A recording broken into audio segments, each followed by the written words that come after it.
Them I see a week show. It's them I see a week show. From Barbados to Africa, voices unite. Educate minds, elevate sight. It's them I see a week show. It's them I see a week show. From Barbados to Africa, voices unite. Educate minds, elevate sight. It's them I see a week show. Talk truth, build roots, stories unfold. Motivate change, mobilize is the mode, that's the MR code. Hey, we growing, we know it.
It is my time to dance.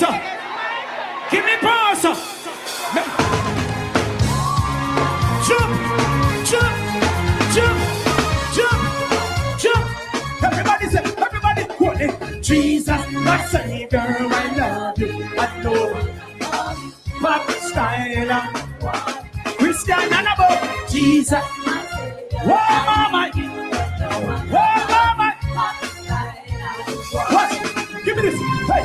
Things of the world can't bring prosperity. Killing each other, not gonna change the economy. Don't make majority, big your priority. Think of for Jesus.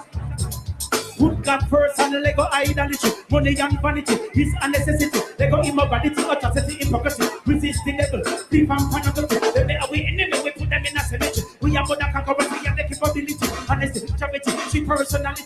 Who may ever do they put them up? Jesus, my Savior, I love you and adore you. Christian and above. Jesus, my Savior. Whoa, mama, you and no one. Whoa, mama. Give me this. Give me this. Satan no bother me, move in the sodomy. Man, say you envy, you get strife and jealousy. Crime and poverty, break humanity. In a society, be and for the principalities that are conspiracy. As a Christian, make it show humility. Kind and gentle, full of integrity. Don't leave the road for ya. Living, begging, and now everybody is the standing in the battery, my yard, ready, but you can't wait. One down, Mr. Jehovah Jireh, Jehovah Nisi, El Shaddai, Jesus the Almighty. If you see your body, you not get some minute. Die better make a give it over the enemy. Make it never look like you're not working apology. Get back your property, protect your family, charge your serenity. Make it not appear and hey! Jesus, my Savior, I love you, and no one above you. My style, Christian and above. Jesus, my Savior, I need you, and no one above you. My style and one. Watch this. Things of the world can bring prosperity. Don't make majority. Seek after Jesus. Put God first. Money and vanity.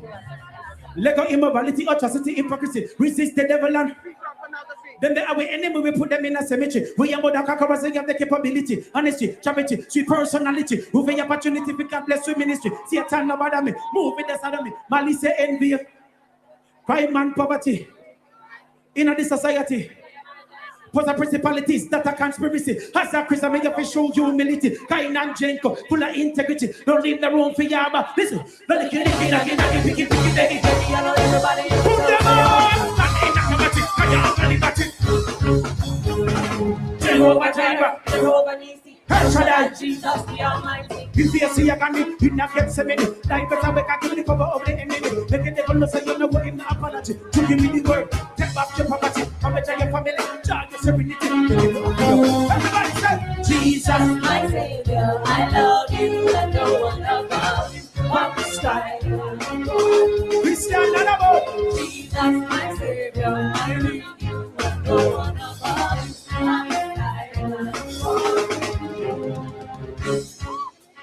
All right. The righteous forsaken. Guys, that's Gospel Fest for you, Gospel Fest. And that was years ago, folks, in 2010. 2010 Gospel Fest, and it was at Farley Hill. Gospel Fest, yes, I'm a big girl, know what's happening. That's Papa San from Jamaica. And he is, you know, the young people at that time, young people loved him dearly. And so that's Papa San. And he was at Gospel Fest right there at Farley Hill. Farley Hill. That was Papa San at Farley Hill. And this Gospel Fest Farley Hill is going to be on May 31st. And it is free of cost. Free. And in addition to that, we're going as a group. Guys, we still have some seats available. So make sure you give me a call, 236-7000. Good evening, everybody. How are you doing? How is everybody doing? Welcome, welcome, welcome to the Marcia Week show. And what a way to open it up. Tonight, Teroni. Hi, Judy. Bajan Boy, Monica Inns, good evening, good evening. Marcia Miller, how are you? Oh, good, you got on. That's lovely. Mavis Lashley, good evening. Lucinda, I think I saw you in a bus. Lucinda, I believe it's you. Hi, Matthew B. Hey, Shirley, good evening. Lori Bob, how you doing, Lori? Calendar. I'm a big girl. Jonathan Clark, Beverly Perscott. I'm a big girl. Andrea Critchlow. Just going through the names.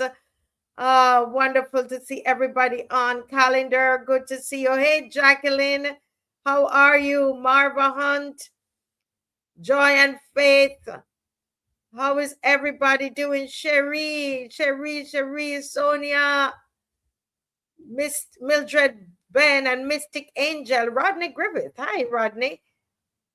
It feels like a new name. Good to see. I'm saying to see everybody on tonight. Tonight we have a great show lined up for you. All right. So tonight we do have Mr. Jason. Jason is on, and he is going from you know that's our St. Peter guy. Yeah. Jason Phillips is on, our St. Peter guy, and he's going to be on at 8 p.m. But before he comes on at 7:30, I'm going to go through the CARIFESTA files, okay? CARIFESTA files, and this is episode 6. You don't want to miss it. We don't want to miss it. You don't want to miss it, okay? Don't switch. You got to stay on. You got to stay on, because remember, I always say that they think we're going to forget. They think we're going to forget. Yes? So 7:30, the CARIFESTA file. At 8 o'clock, we have Jason Phillips is going to come on, and he's going to be talking about some of what happened in the voting. He's still there. He's still there. And I like that we don't let go of things so easily. And then at 8:30, I don't know if you guys are aware that there are both the prime minister and the president, they are selling pictures of themselves, right? Don't laugh, it's real. We're going to discuss that, and we're going to discuss some of these, some of those that we're seeing there, they are being killed. You know, they're being executed, but then we see them with our leaders. They're hugging up the leaders. They're at BLP party meetings. Who are these people getting killed? And why are they so close to the leaders? We're going to discuss that. But then we're going to talk about this narcissistic thing that they are the only leaders in Barbados to want us to buy their pictures. So we're gonna deal with that in the end, and with crime, etc. But then there is also this Malaysia, Barbados money trail that we want to touch on that a little bit tonight, before we close out tonight. And then, you know, the lines will be open for you to, the line will be open for you to call in. All right. So that is what is happening tonight. In the meantime, I'm going to ask everybody to just go ahead and to like and to share. Like and share, please. Have you done that yet? Yes, I saw you. Yes. Yes. We need to chat. Yeah, so stay on, folks. It's going to get pretty exciting and very interactive with you and I tonight. So I wanted to stay on. But, you know, we always have on the radar. And on the radar tonight, there's something that I saw online, which is very interesting. And I'm wondering, anybody out there do you know what OnlyFans is? Who know what OnlyFans is? Now, OnlyFans is an adult, majority adult site, okay, where people, you know, it's basically, it is, if you the reality is that it is pornography, and they're using, you know, it leads into sometimes prostitution and all of that, okay. And I don't know if Dave can actually find that. Let me see if he, right, okay, thank you. So I was online and I found this, something that we need to be following, okay? And this was published by some people in Dominica, and it came from the OnlyFans Wrap 2025 report. And what this is doing is it's reporting on spending, OnlyFans spending worldwide. So this is a site that promotes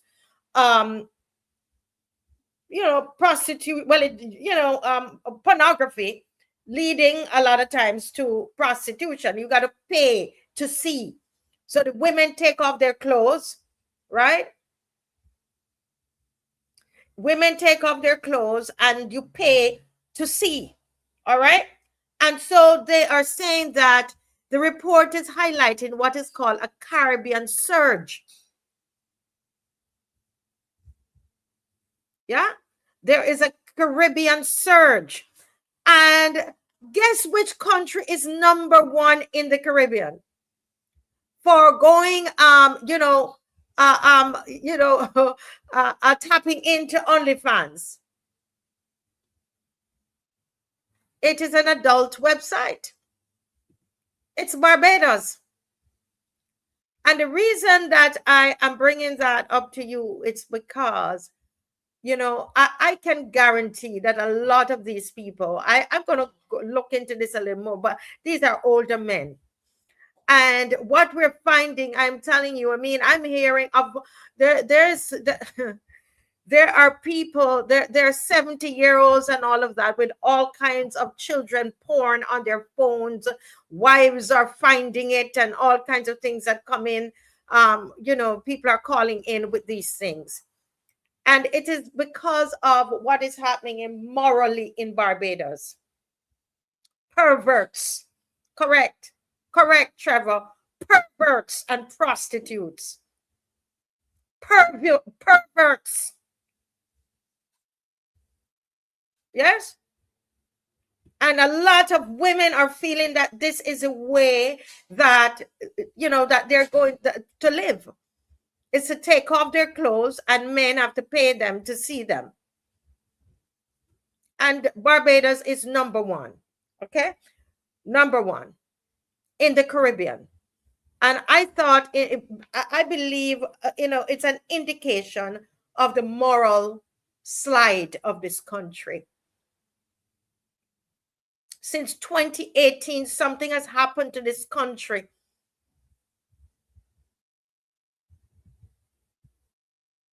Since 2018. And we've been saying it on the show all the time. Dr. Ferdinand has said it, and I keep saying it. When the head is bad, the whole thing.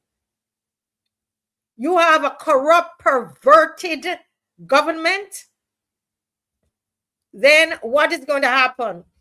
The level, that's a perversion, and this is per capita, okay? Per capita. Correct. I thought of the same thing. I'm a big girl. That's why Mr. Thorn to them is a thorn in the flesh, because every time he speaks about morality, there's a certain section of this country that they got upset. In fact, they asserted on a particular radio station when they were given the political commentary that was one of the reasons Mr. Thorn lost, because he spoke about morality. That is what is happening in this country.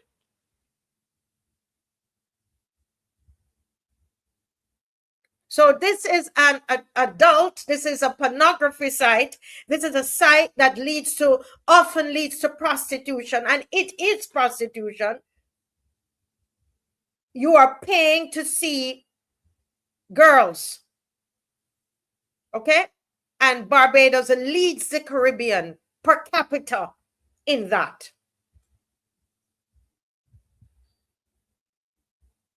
Because of the nastiness. We would remember a couple of Sundays ago when the whole thing was going online, which we haven't seen or heard of that particular person. Yeah, and then we have the government, they parade and before us, and they think we're stupid. They think we're stupid. But whatever is happening in this country, we're seeing a moral slide in this country. A moral slide. Yeah, and that's why they had a problem. I'm a big girl, you got it. They hated Mr. Thorn because of what he stood for. They hated him because of what he stood for. And these people, they don't care whether it is man, woman, boy, girl, beast. Immoral. Moral decay.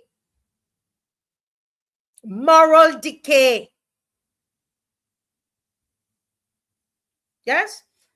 So that is one thing that I want to talk about. The other one is about thank you, Dave, is about our on the radar, is about our healthcare system in Barbados. Now, I was sent and Dave, you have it there. I was actually sent a document, and it's or it is advertising medical treatment overseas. Anybody seen that? And I'm calling it a medical exodus. When citizens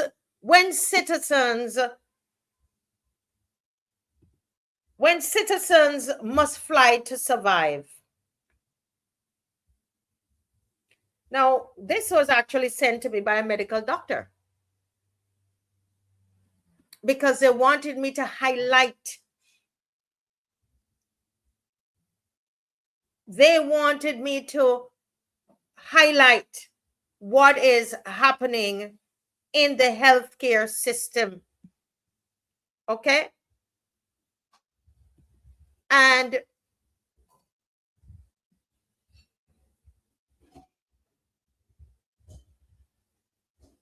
basically, this document, which I'm hoping that we'll be able to look at it, but you should check it out because I'm just touching on it tonight, and then I'm going to get in it.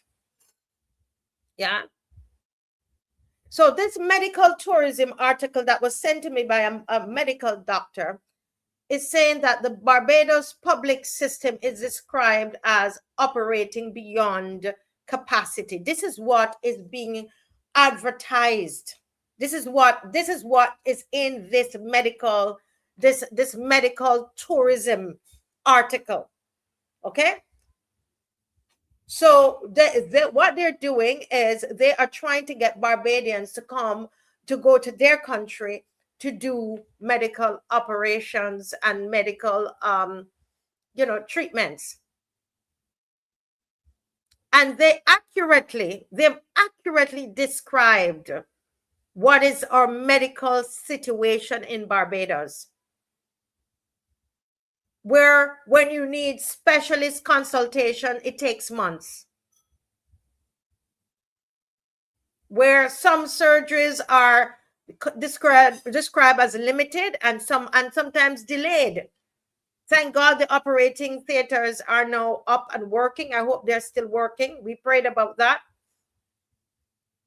And so the residents are being marketed alternatives. All right. So like Colombia and Panama. And so, people who need hip replacement, knee replacements, cardiac procedures, cancer diagnostics, MRI, CT scans, etc., etc. The article is saying there are many Barbadians who are currently waiting on these things.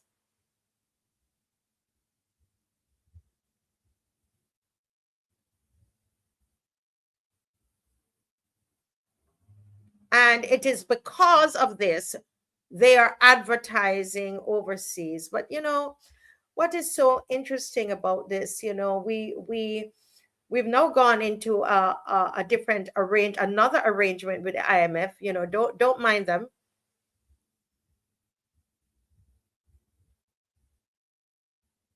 Don't mind them that they're telling us, it's a $3 bill people. Those are the $3 bill people that we're not in a fresh arrangement with the IMF. They know, because you know how the fingers are. They love money. I want money. And once they know that 200 and something million there and it's on standby, there's no standby for these people. There's no standby for them. Okay? And all of the money that they are borrowing, you're telling me we are in such a condition our medical situation is in such a bad state that we can be marketed. We are being marketed to go to Panama and Colombia. And when you read this article, some of even some of the prices, if you were to go even private to do some of these medical procedures, you could get them cheaper overseas, and some you can't get done here. Do you understand? And this is the country that we live in, right? This is a country that we live in. And I just wanted to bring that to your attention. And we're going to dig into that a little bit more.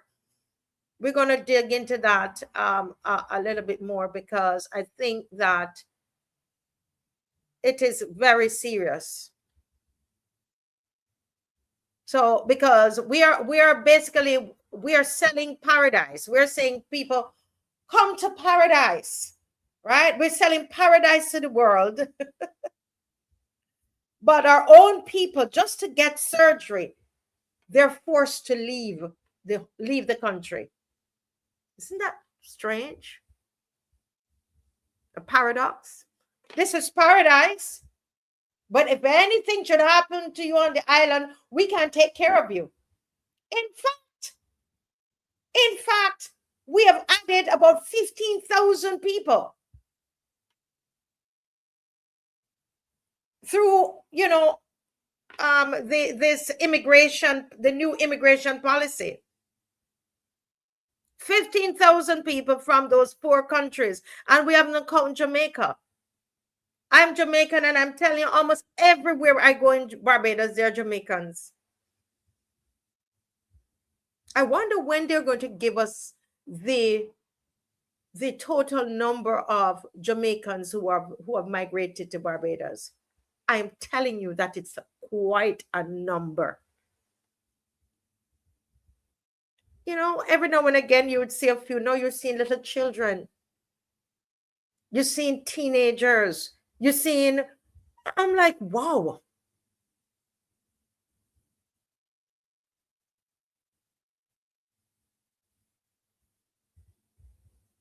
So this foreign company is seeing the cracks in our healthcare system. And guess what, folks? They have built a business model around it. They have built a business model around the cracks in the healthcare system in Barbados. You believe that? Nobody's going to build a business, right? If they're not going to, listen, they're not going to be wasting time trying to get people in Barbados to buy into their program if they didn't think that this was a viable market. People are sick in Barbados. They realize that, and we don't have proper health care. So this is now a market. So the question is, why is our government not telling us the truth? They're trying to hide up things. Everything is okay. But a foreign company can see the crack in our healthcare system, and they're seeing it clearly enough to build a business model around it. Because we have serious questions about medical care access, the affordability. I'm telling the truth. And we deserve answers, especially because we're borrowing so much money. Yeah?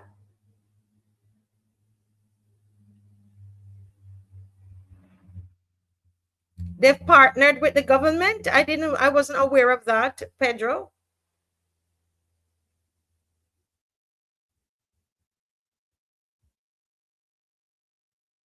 Correct. Then the people who have the money will fly out for healthcare. But what happened to everybody else?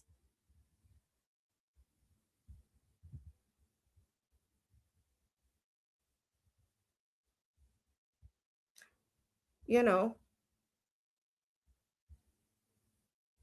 yeah. Very interesting. Very interesting what is happening. So I'm going to go into that. I've started to build something into that, and we're going to look at that a little some more. I'm reading your comments.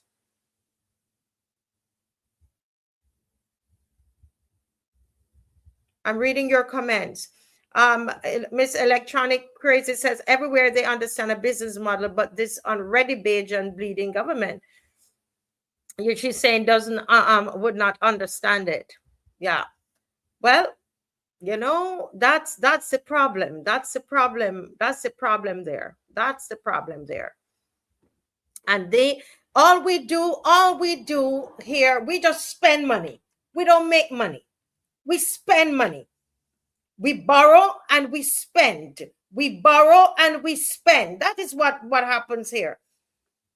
We borrow and we spend. That's this government. Yeah. Yeah. And the article, you should go online and read the article. It's very very into medical tourism packages for Barbados. Right? Go and read it. It's really telling. But that's what you voted for. Don't forget, you voted for it. The government can't have it both ways, heavily taxing the people and now expect them to fly out for medical assistance.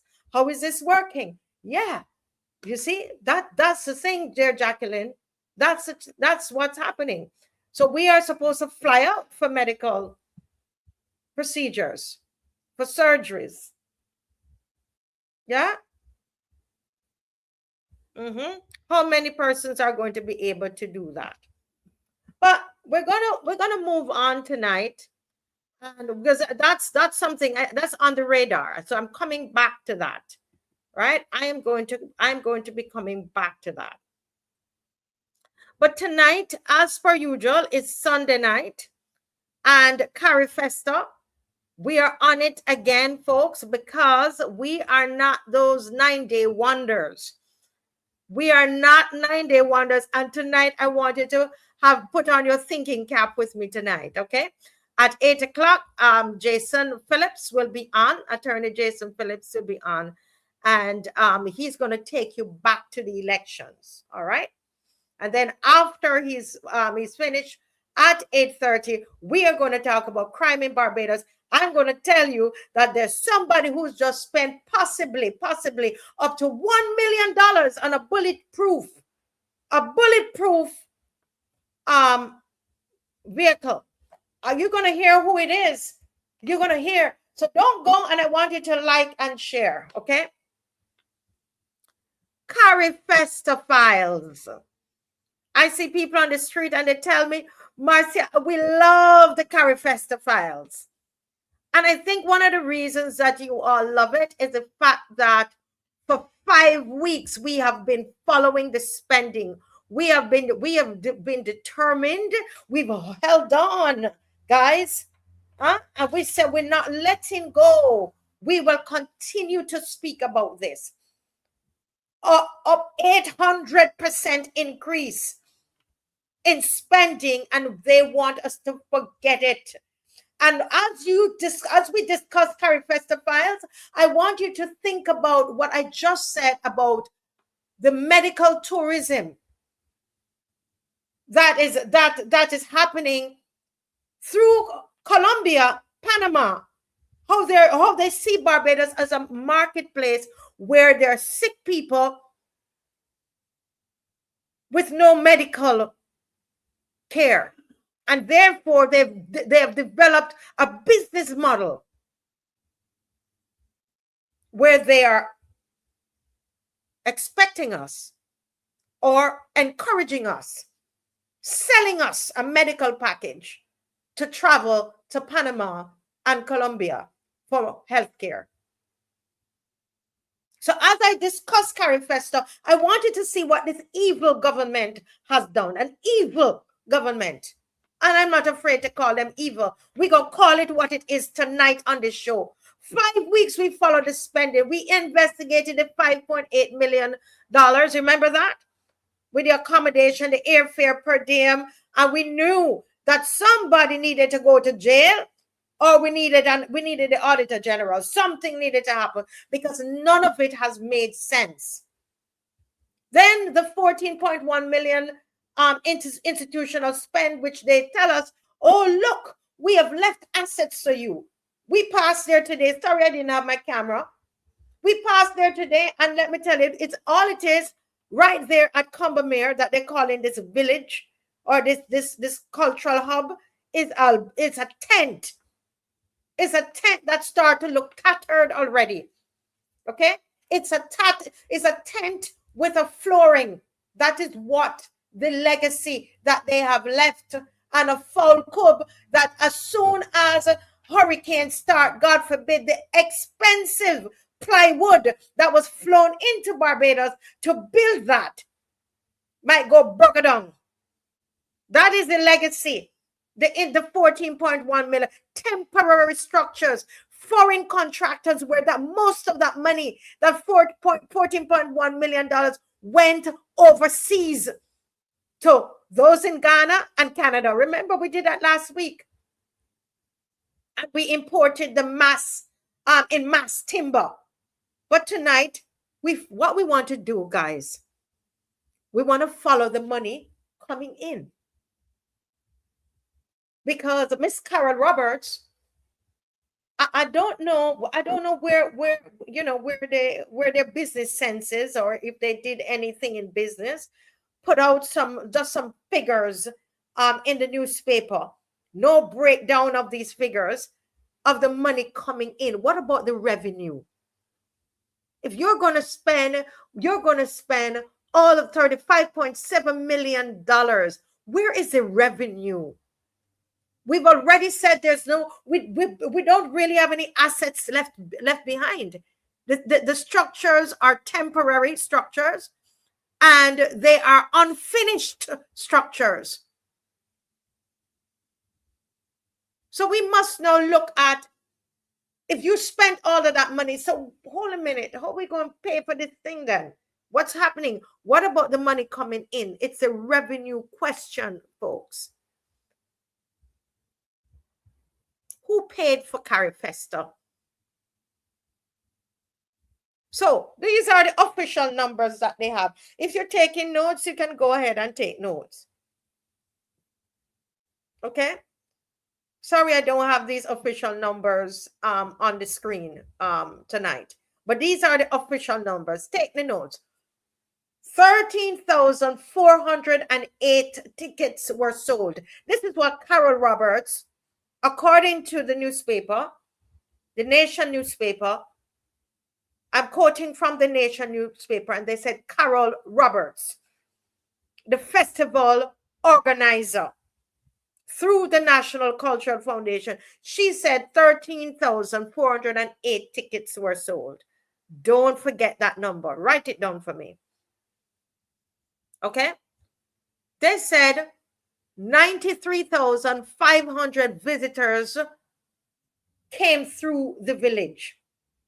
The village is the place with the tent and the flooring. They said 1.5 million was sold at the Grand Market. How they know this, I have no idea. But bear in mind that the total cost of CARIFESTA is 35.7 million. 1.5 million, they said, was in Grand Market sales. We're going to get back to that figure soon. And they said 13,408 tickets sold. What they didn't tell us is what is the revenue? You told us how many tickets were sold. What were the price? What was the price of these tickets? How much money was the actual revenue for ticket sales? Dollar figure. Right? So we're supposed to be impressed that 93,500 visitors came through the village. It sounds impressive, right? But those numbers, they only sound impressive until you start to ask questions.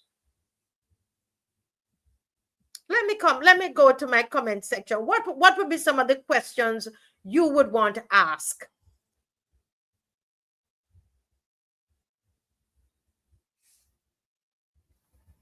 What would be some of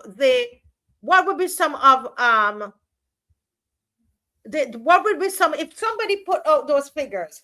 Carol Roberts put out those figures. Come on, I want you to think to me. Let's think with me tonight. Be involved.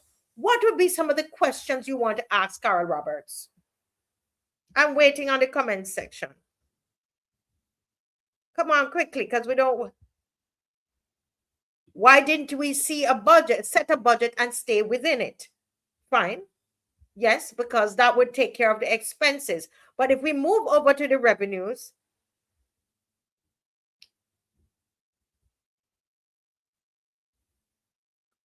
somebody saying they're pulling the numbers out the hat like a magician's hat. We would have to say that because we haven't seen anything in writing. And I will tell you this, what I have seen though, is that the CARIFESTA that was held in 2015 under Stephen Lashley, all the numbers are there. All the numbers. I have the spreadsheets. We showed you before, the spreadsheets, I have them. But this government, transparent as mud, just throwing out figures. Somebody said they'll ask Carol Roberts when she's resigning. Does the National Carol Festival have an accountant? That's a good question.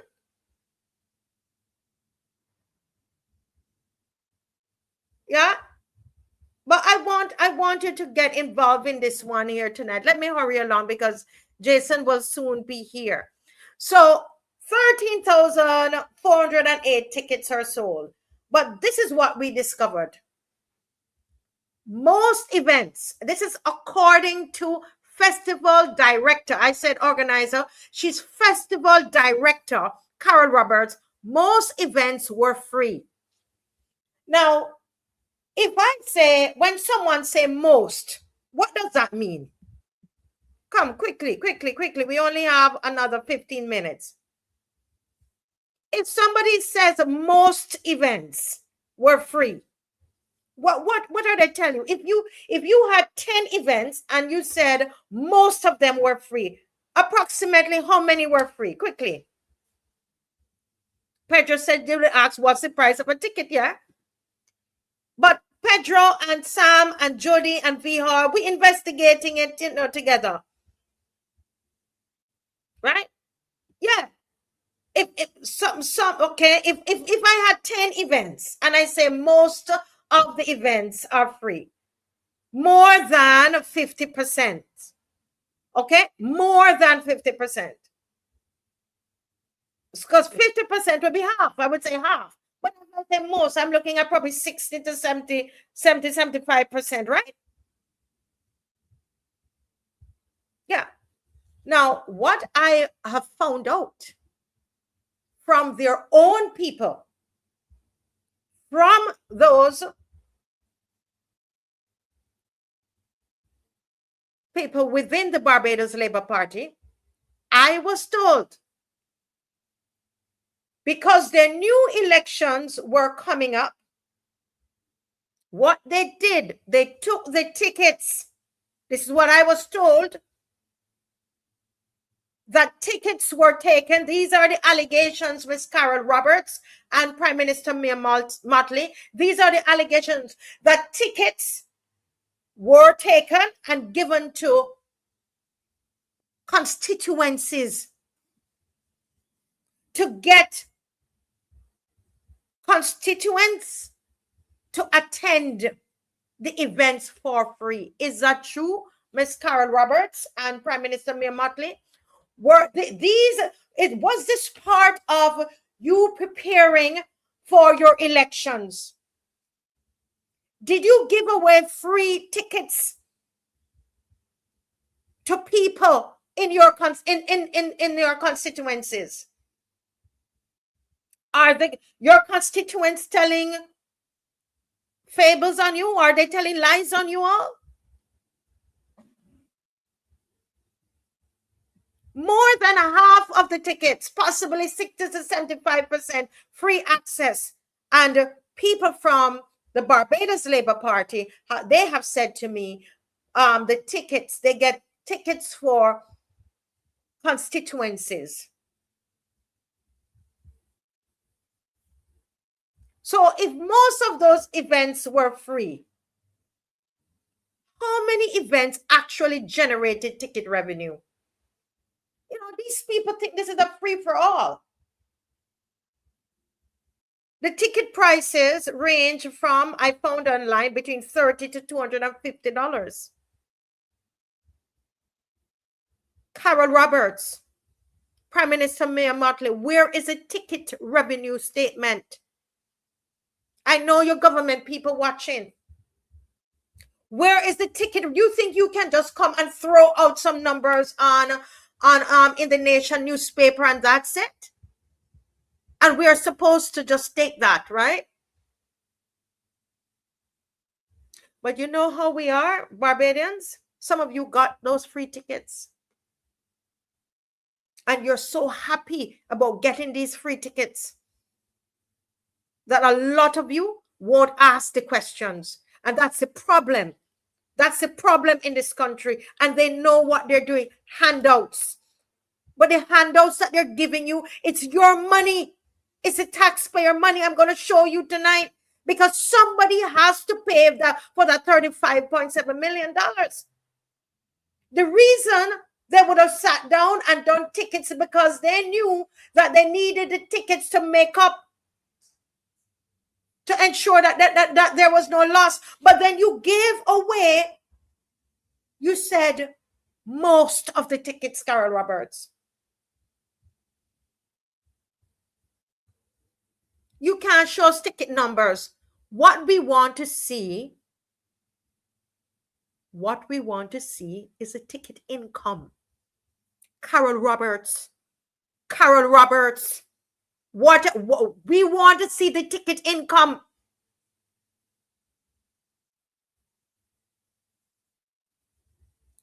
They said for the Grand Market, this is at the same place with the tent, right there at Combermere, on the land that doesn't belong to the government, don't belong to us. We're still in negotiation over that land that they're telling us is a cultural hub and it's an asset on a land that they have not even paid for. They are leasing it or renting it. Grand Market, 1.5 million in sales. That's what you said. Those are your figures. But here's the problem. Sales, Carol Roberts, they're not government revenue. If the vendor sold 1.5 million, does that mean that the government made 1.5 million?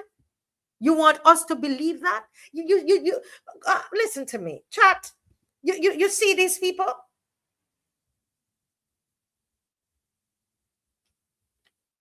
You see these people?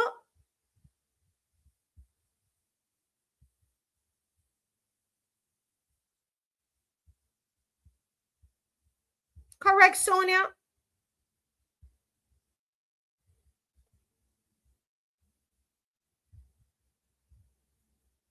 It was another election party. It was another election party. $35.7 million.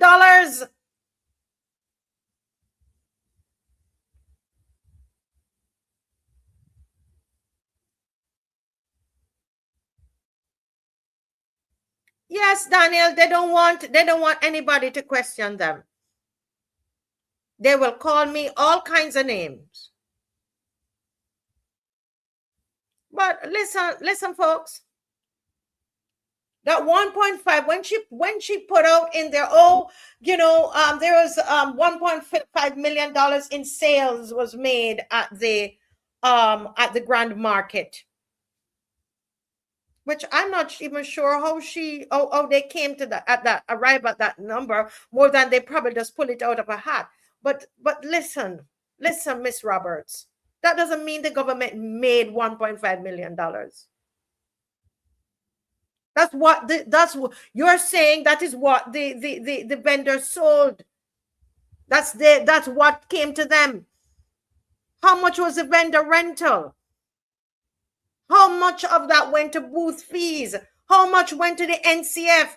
How much came back to the taxpayers?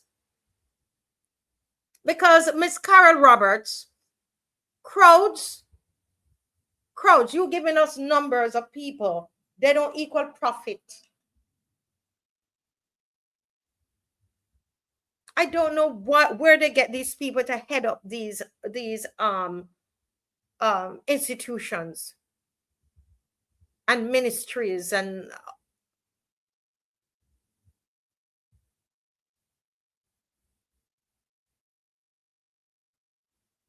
now what we know of other monies coming in, I told you before, the Development Bank of Latin America and the Caribbean, CAF, they loan us $450,000. So you can write that down, because I want us to take this seriously. $450,000 they loan Barbados. CIBC, remember I told you that, gave Barbados $1 million.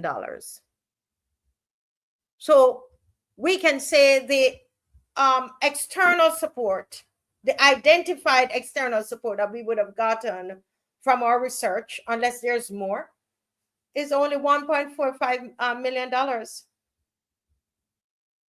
Only Barbados, $1.45 million.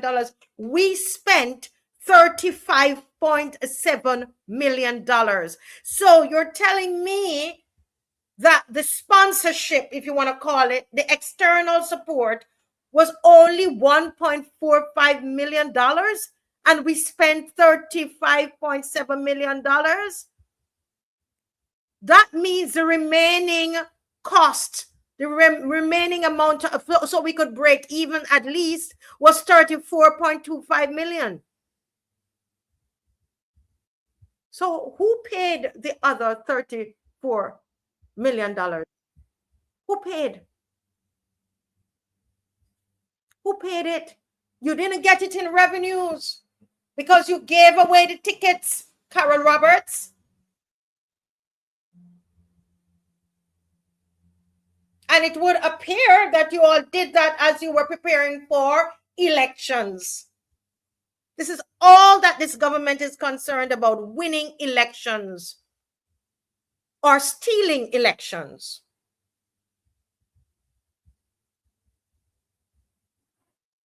Stealing elections.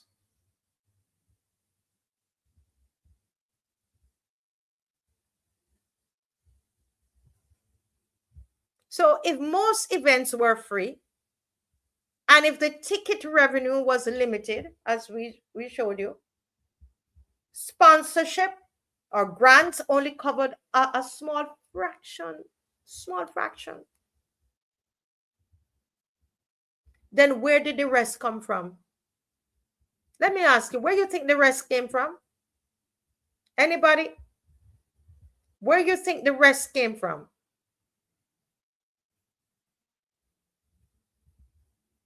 Anybody? Let me read the comment sections. Okay, Mr. Phillips is here and we have 6 minutes.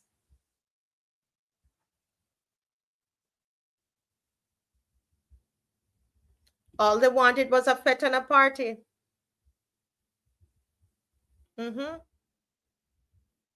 This is what they voted for: a government that can follow basic accounting practices.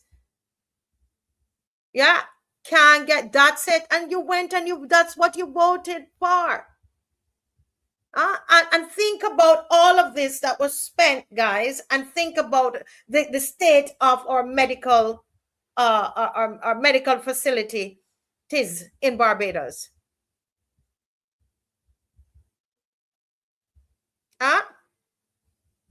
Where did it come from?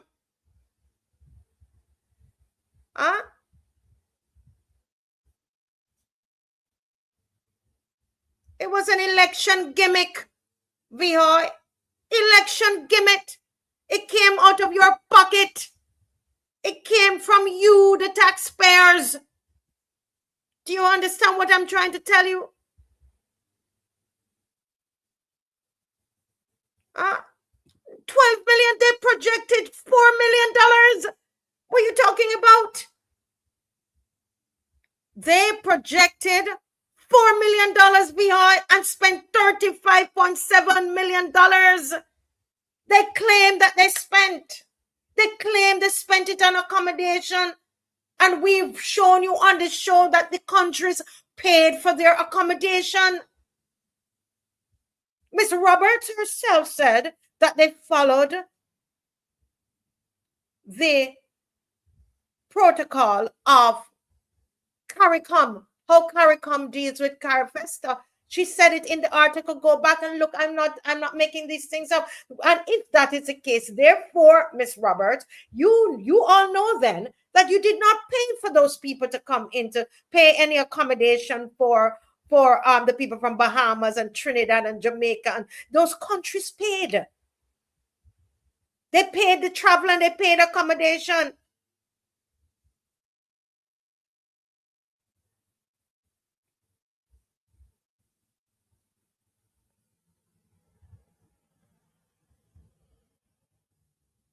You understand?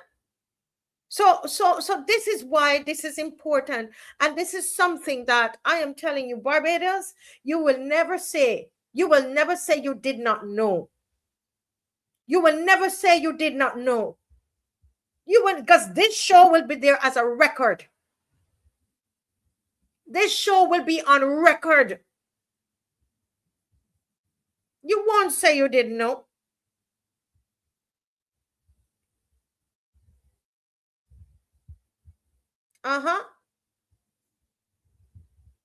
Look at our healthcare. You think these people care about us? Can't care. Can't care. They were planning elections. Okay? Did it come from the Treasury, Carol Roberts, Prime Minister Mia Mottley? You guys you're a disaster. You all are a disaster, really. The worst government ever in the history of Barbados. The worst. An evil set of people you are, this government. Evil. You know why I call you all evil? I call you evil. Look at the state of our healthcare system. And you pick up 35.7 million and throw it away. Do what you wanted to do with it. Electioneering, preparing for this election. Giving away free tickets. Building a legacy for yourselves. And we're going to talk about that at 8:30, how they want you to buy a picture of the Prime Minister for what? We're going to deal with that. We're going to deal with that a little later. Did the money come from the Treasury? Was it ministry allocations? Did it come out from the National Cultural Foundation? Was it the Barbados Tourism Investment? Was it supplementary government spending? We don't know. Did taxpayers carry CARIFESTA? So in closing, I have 2 minutes. Carol Roberts and Prime Minister Mia Mottley. You guys are disastrous. Disastrous when it comes on to managing and organizing and find anything with finances. Listen, as far as I'm concerned, you should have been fired, Miss Roberts, a long time ago. And the people should have fired Prime Minister Mottley. You pick up all of this money and spent. You told us you're spending 4 million and you spent 35.7. 800% increase. We ask you, listen, tell us what you take up all the tickets and you gave them away, and it is being alleged, and you allegedly you gave them to your constituents. Yeah, so I guess it worked. You bought your way into the government. Is that so? I'm asking questions. What was the total ticket revenue? How many events were free? How much came from sponsorship? We are going by from what we saw online. How much came from booth rentals? How much came from market fees? How much came directly from the taxpayers? Which ministry paid what? Which agency approved the spending?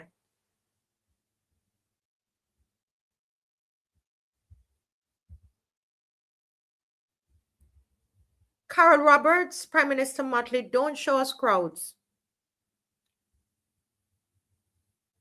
The Barbadian people need to grow up, need to mature, need to come to that level of maturity and not be fooled by crowds. Don't show us crowds. Don't show us crowds. We want to see the receipts because the money coming out of our pockets. Don't show us the headlines. We want to see the income statements. Just like how the DLP showed their income statement under Stephen Lashley. Show us the income statements. We don't want to see the spin. All you do is spin, you spin like a gig.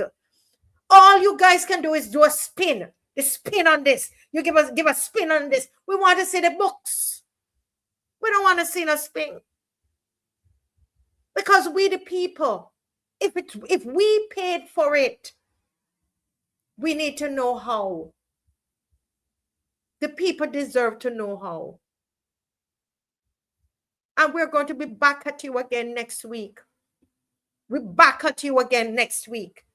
This is too bad now. This is too bad. Disastrous. Cruel to us. Huh? Yes, Jacqueline, no statements. You pay, we should have to pay until evidence.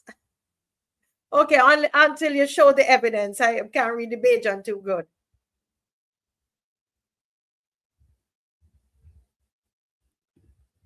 Listen, folks, this here, I am telling you, this will go down in the history books. And you know what? You know what? It's such a pity that for some reason, you will wait and see. A lot of Bajans have completely forgotten about this already.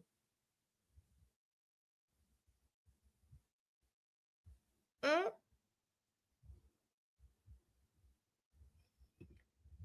1949 says the hospital run down. The hospital is supposed to take care of us.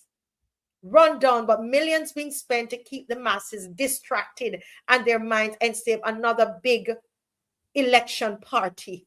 CARIFESTA was an election party.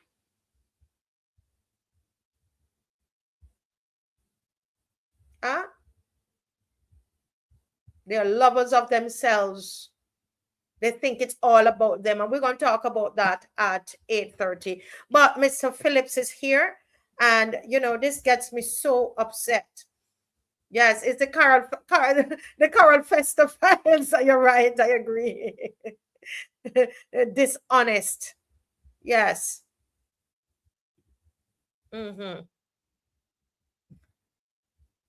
Yes, Dawn by Nature says she hasn't forgotten the 60 million. Well, a lot of people forgot their hope 60 million already. A lot of people have forgotten that. Right? But we're going to come back to this next week, you know. Let me get Mr. Jason Phillips in.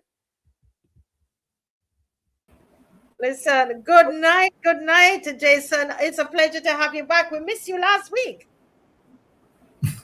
Good evening, Marcia. Good evening, the good people of St. Peter.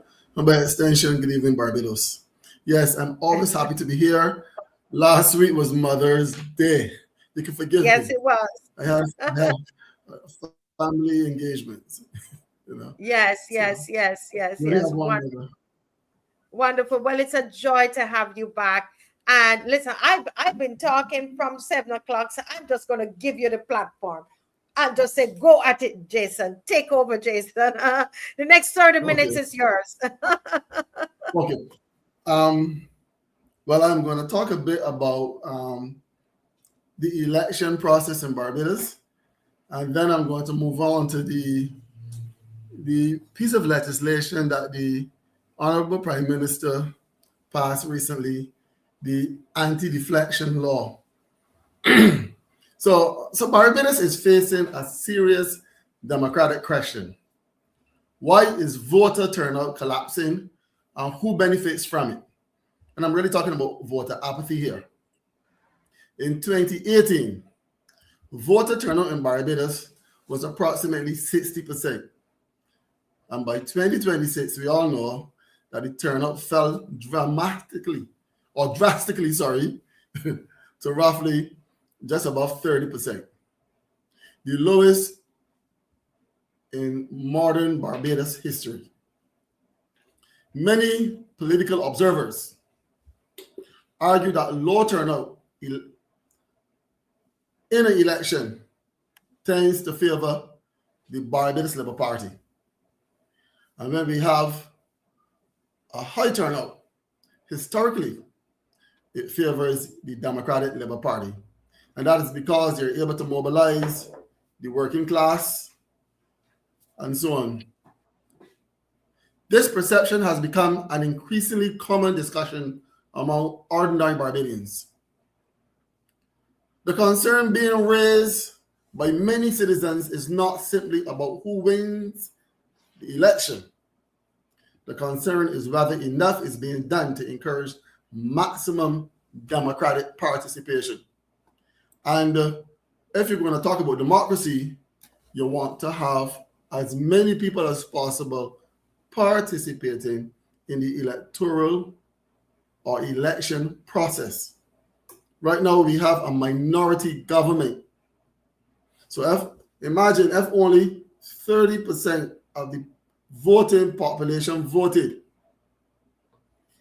Now let's say 18% voted for the Barbados Labour Party and 12% voted for the Democratic Labour Party. We see that the ruling party really does not have a mandate. They might say that they won the election, but we have about 70% of the people not voting, and then we have close to 80% of the people not wanting this government in office, or at least they did not vote for the government. Let me put it that way.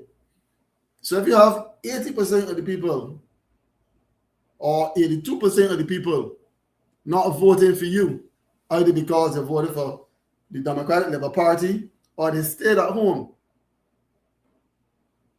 you must say to yourself, I got to be careful how I behave, because people are really disgruntled. They might be more disgruntled with the Democratic Labour Party, and that is why we did not win. But do not feel as though you are sitting comfortable and cozy because you won the election. You really didn't win the hearts and minds of Barbadians. You have done poorly. It's just that you did better than the party that lost. And the Barbados Labour Party-led government must understand this. And a number of complaints are really at issue. In 2026, we still have pencil and paper ballots. That is back in the era when we first became an independent country. And today you got banks. We're doing our banking electronically. Even government institutions can do things electronically. And still we are relying on paper ballots and pencil. Then we have to rely on the transport board to freight the ballots across the nation, across the country. And then we finish voting at 6 in the evening and people not getting results until 12 and 1 in the morning. 12 a.m. and 1 a.m. in the morning. We are not saying that there is dishonesty in the system. What we know is that public trust is very low. People don't feel comfortable with you driving around with ballots. There are a lot of stories that Barbadians are hearing. And if Barbadians are uncomfortable with the process, the government has a responsibility or duty to ensure that Barbadians are comfortable with the system. And perhaps this is why so many people stayed away in the last election, and probably regrettably so. Because when you have a system that there's no trust, or people are not comfortable in the process, in the system. And the other day, somebody told me, Jason, okay, if a party win 3 times, I can understand that. But how can a party win 3 elections consistently and get 30 seats consistently? With a record like that, you can buy a lotto ticket and win. Guarantee you're going to win. People are beginning to question these elections. I am not saying that the government was dishonest. I'm not saying that that any political party is being dishonest. We do not have the evidence yet to show that political parties in Barbados are cheating. We don't know. But Barbadians are beginning to question the process. And it looks quite shady that you're having elections being won cycle after cycle, and one political party is getting all of the seats. And sometimes the margins are very, very close. And when public confidence is eroded, we are now tinkling with our democracy.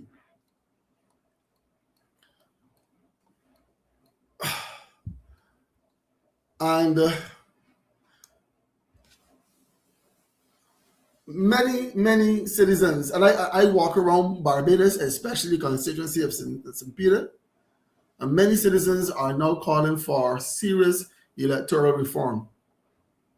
They're asking for modernization of the voting process, for stronger auditing of the voters' lists. We saw that in the last Electoral and Boundaries Commission lists, there were a lot of mistakes and errors there that people were on the list. People who wanted to vote could not vote because their names were not on the list. That is wrong. One person denied the right to vote is one too many. They want greater transparency and ballot transportation and counting. When the boxes are moved from the polling stations to the counting station, there's a lot of concern. Sometimes the buses have people that are questionable that are on the buses. They want expanding voting opportunities, improve transportation access on the election day. Sometimes you find that the rural districts are not being fed with the buses. And when I say buses, I mean the transport bus. I mean, may have delay in scheduling for the buses. And that can affect somebody leave work at 4:30 and they live in St. Lucie and want to get back home to vote before 6 p.m. Sometimes the buses are not being scheduled for whatever reason, and people then are denied the opportunity to vote. Some people might say they should have voted early in the morning. The opportunity don't always present itself. And I, for one, accept and welcome independent election monitoring mechanisms. When you get in 36 being won consistently, people begin then to ask the question. And if you count, I think they said about what? If you look at the numbers that voted, sometimes people say, wait, well, so many people voted? People are questioning these elections. I went to a laundry the other day, I will not repeat on air what someone said to me, but all I will say in broad terms, Barbadians are questioning the election process in Barbados. They are questioning the results. And if Barbadians are questioning the results of our elections, it means that public trust in the electoral process is down. People even ask how it is that a senior member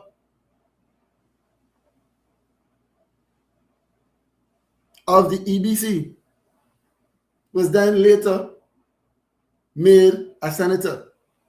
We are not saying that anything wrong happened. I'm very clear. But it does not look right. It does not look good. You had a lot of issues with the electoral list, and then the same person responsible for the list at the time was then later elevated to high office, made a member of the Senate. And these kind of things do not look good. It might be a coincidence. No one is casting aspersions saying that X or Y happened because of A or B. But it does not look good. The future of Barbados should never be decided by apathy, frustration, or distrust. It should be decided by an engaged and empowered people. You want Barbadians to feel as though the electoral process in Barbados is fair and free. People should not be prevented from voting because their names are not on the list. And if a prime minister calls an election and the Electoral and Boundaries Commission is not ready with the list, a mechanism should be in place to delay that election so that Barbadians are given an opportunity to cast their vote. And I don't think that I am wrong in asking for Barbadians to express their constitutional rights. This is not a banana republic. Barbados is a mature, independent country. And if you want to demonstrate a level of maturity, then we must behave in such a manner. And I'm going to stop at that as it relates to the election that dawned a few months ago. But I know it's very unsettling to Barbadians. And I'm sure that coming next election, whenever it's called, you're going to see a different result. Because not only are Barbadians not comfortable with the process, they're not comfortable by being turned away from the polling station or they are sent to another location to vote, but Barbadians are asking questions. Why it is that people can't vote and dead people on the list and so on and so forth, and yet you're returning with a lower turnout for elections on each cycle, but yet you're winning 30 seats. And fewer people are participating.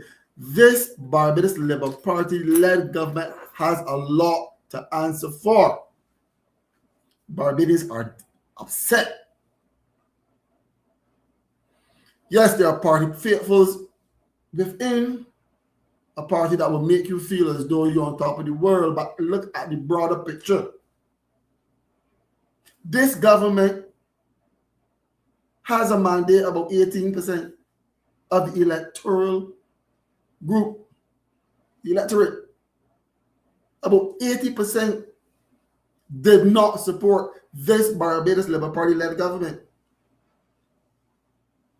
And I'm going to move on to that. So the piece of legislation commonly referred to as Barbados Anti-Deflection Law is the Constitution Amendment Act 2026, which amends Section 45 of the Barbados Constitution to require members of Parliament to vacate their seats if they resign from, are expelled from, or cross the floor from the political party under which they canvass. And I ain't going to say elected, I'm going to say canvass.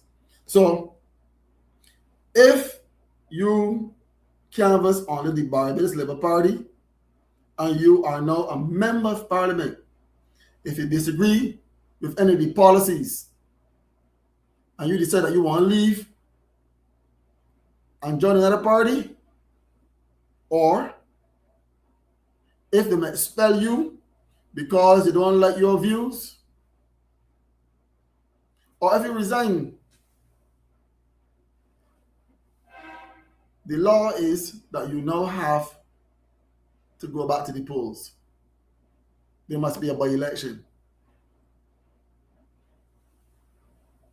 And the central constitutional question is this: how constitutional and how democratic is a law that effectively prevents elected members of parliament from changing political allegiance without losing their seats? Barbados, and I can be very clear, Barbados operates under the Westminster parliamentary system and the first past the post electoral model. In other words, who get the most votes at the election wins the seat. So under the system, citizens technically vote for an individual candidate in their constituency and not directly for a political party. So under the current system that we have here, we are not voting for party.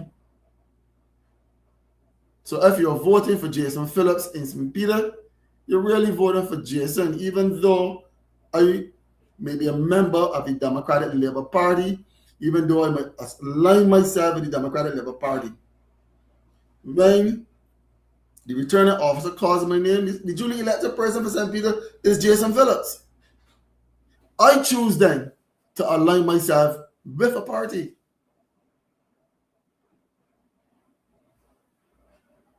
And in a way, I like the fact that you elect someone to represent you, because it must always be people first and party second.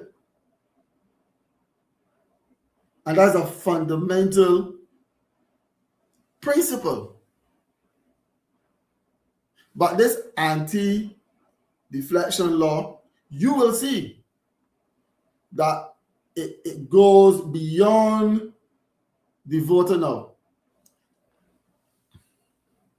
So the candidate's name appears on the ballot, and once elected, that member of parliament becomes the representative for the constitution, for the constituency itself, not merely an employee or a delegate of a political party. Critics of the amendment, people who don't like this amendment, therefore will argue that the law fundamentally changes the nature of representation in Barbados. So, under the traditional Westminster constitutional theory, a member of parliament is expected to represent their constituents, their conscience, and to me, ultimately, the national interest, the country. So, first and foremost, you're representing the people who elected you. You gotta live your conscience. So, if you're in a party and the party doing junk, rubbish, you should be able to say, I get enough of this board. Not that I, for one, believe in crossing the floor. I mean, there's a thin line that we're trying to balance here. And country must come first. I personally think that crossing the floor is very, very dangerous. But later on, I'm going to explicate and explain in more detail where I am coming from. So an MP is not constitutionally required to obey a political party at all times. yes, you operate within a party because you like the philosophy or the ethos or the thinking of that party. But you can't do wrong and be right. And therefore, sometimes you have to consider if you must always toe the party line. You could be a member of a party, but if the party is doing rubbish, even if you don't cross the floor, you should be able to tell your colleagues, no, that is wrong. But if you do that under this current law, you run the risk of being expelled.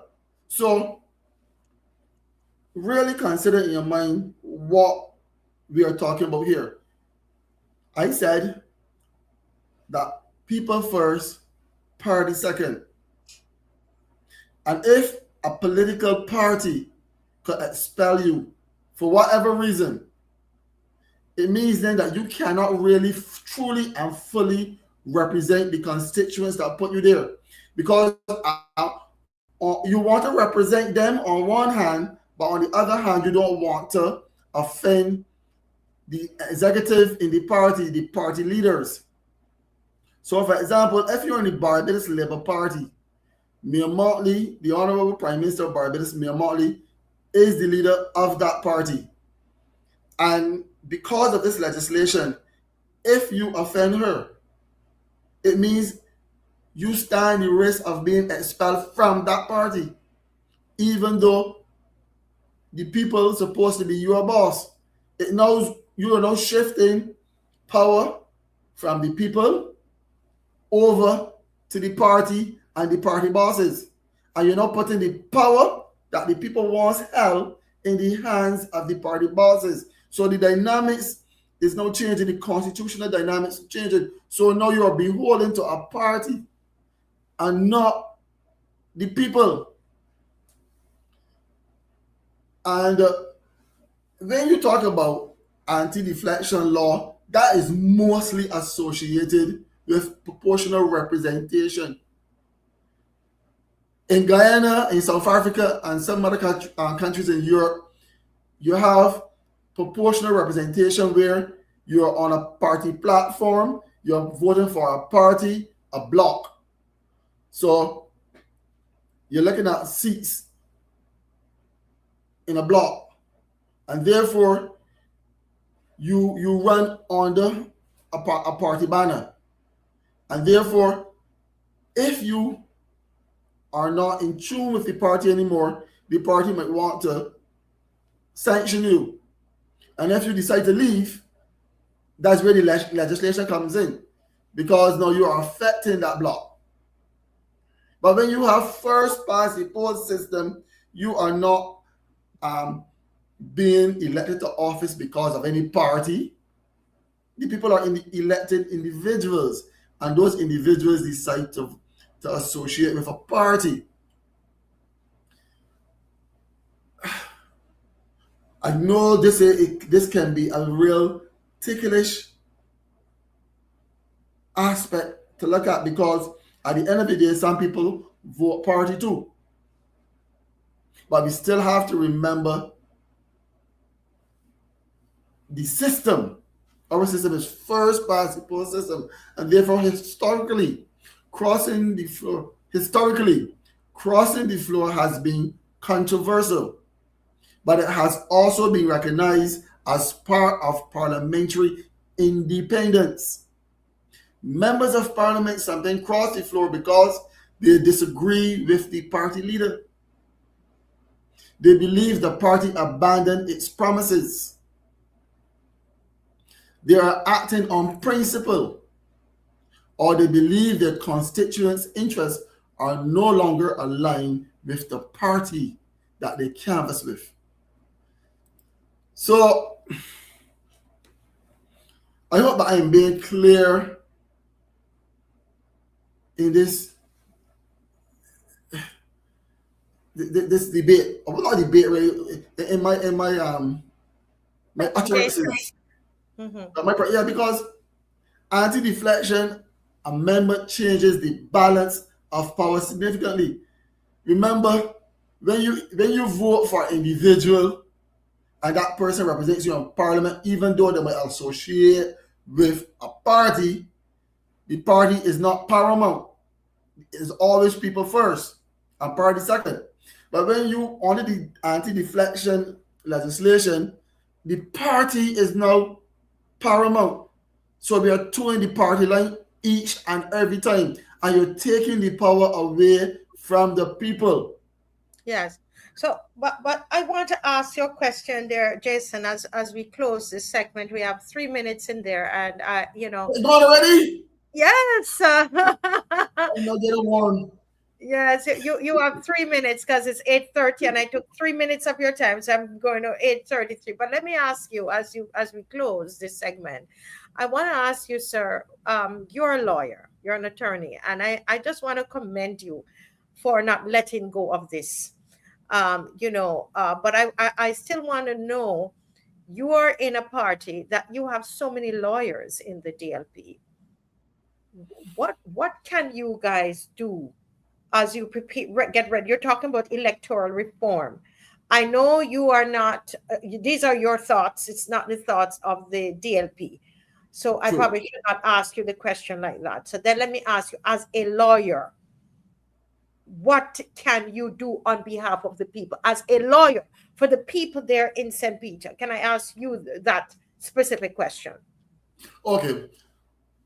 In St. Peter during the election, there were a number of people that came to me very disgusted because their names were not on the election list. And as a lawyer, I believe that they had a basis to go to court. Because if you're a citizen of Barbados, you should be able to vote. Mm-hmm. No questions asked. Right? And even one person being denied the right to vote in Barbados, that is violating a constitutional right. And therefore, I don't know what the ruling would be if they would be asked to do over the election or what have you, but there was a cause of action. You could have gone to court and questioned the veracity of this election. And I will not back down from saying that either. I put my reputation on it. When you have an electoral list and it's so problematic in a democracy, I challenge anybody to tell me otherwise. And any citizen of Barbados could have gone to a lawyer and asked for a declaration. Let the court decide where we stand on this whole election. But I mean, so much time has passed now. The court is not going to frustrate itself. And going forward, though, I'll be honest with you. I am going to dot my I's and cross my T's. And if this nonsense of people being unable to vote, because that undermines elections being free and fair, I am willing, if anyone comes to me for representation, to take the government to court and ask the court to give a declaration on whether this citizen should have been allowed to vote.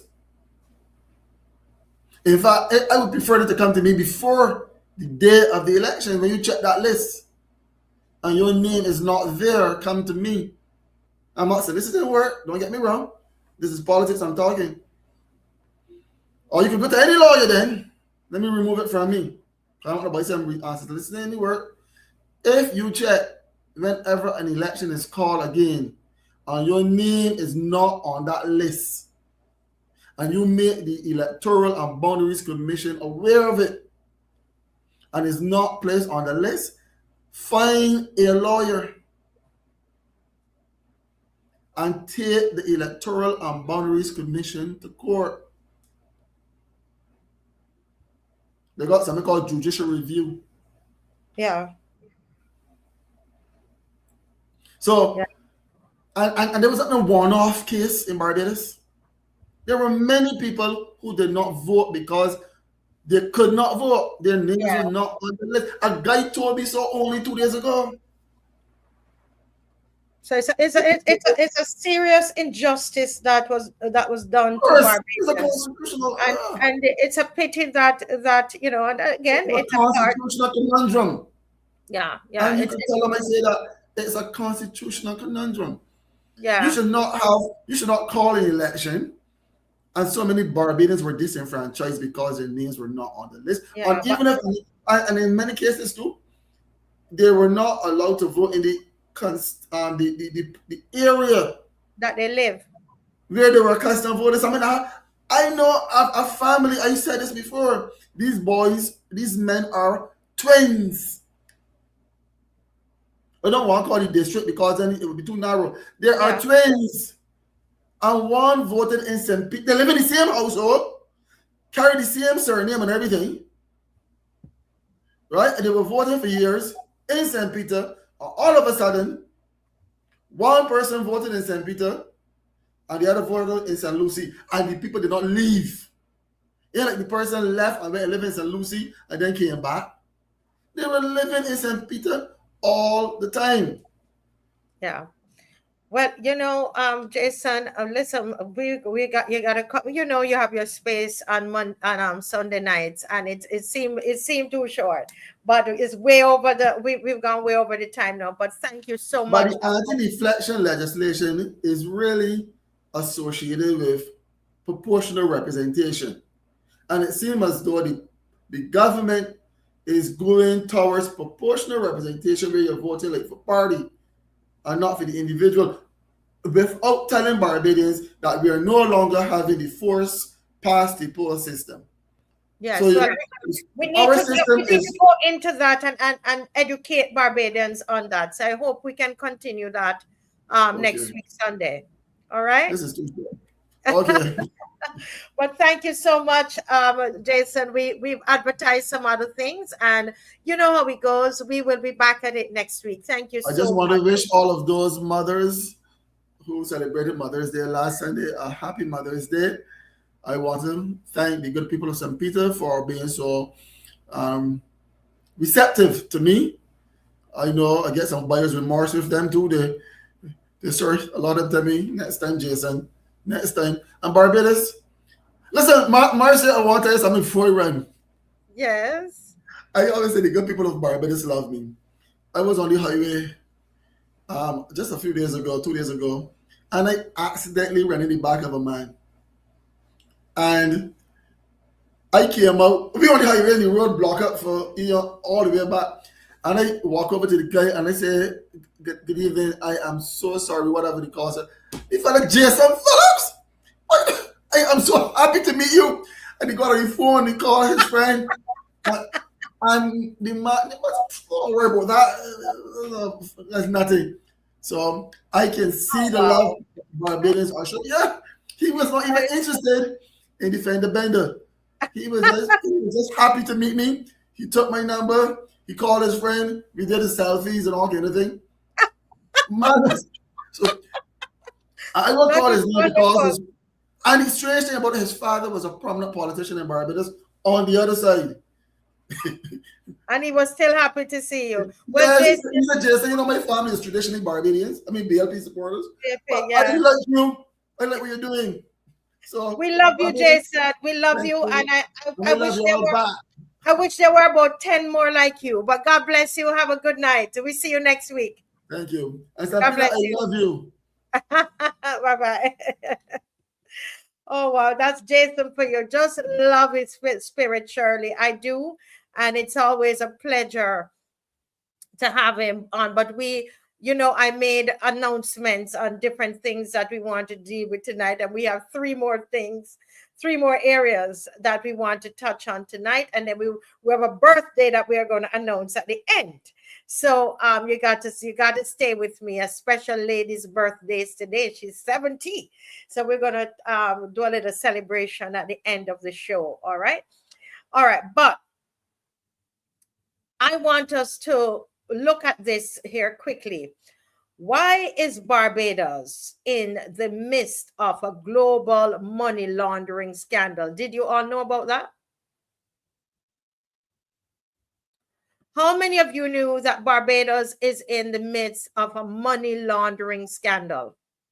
Let me tell you, I told you, I started the show by telling you about OnlyFans, right? Didn't I? I started off that Barbados was the tops per capita in the Caribbean, subscribing and engaging with OnlyFans, which is an adult site, right? A porn site that sells it's prostitution, pornography, all of that. And here it is now. Barbados again is in the middle of this global, you hear the word global, money laundering scandal. How many of you knew about it? Let me see the comment section. How many of you knew about it?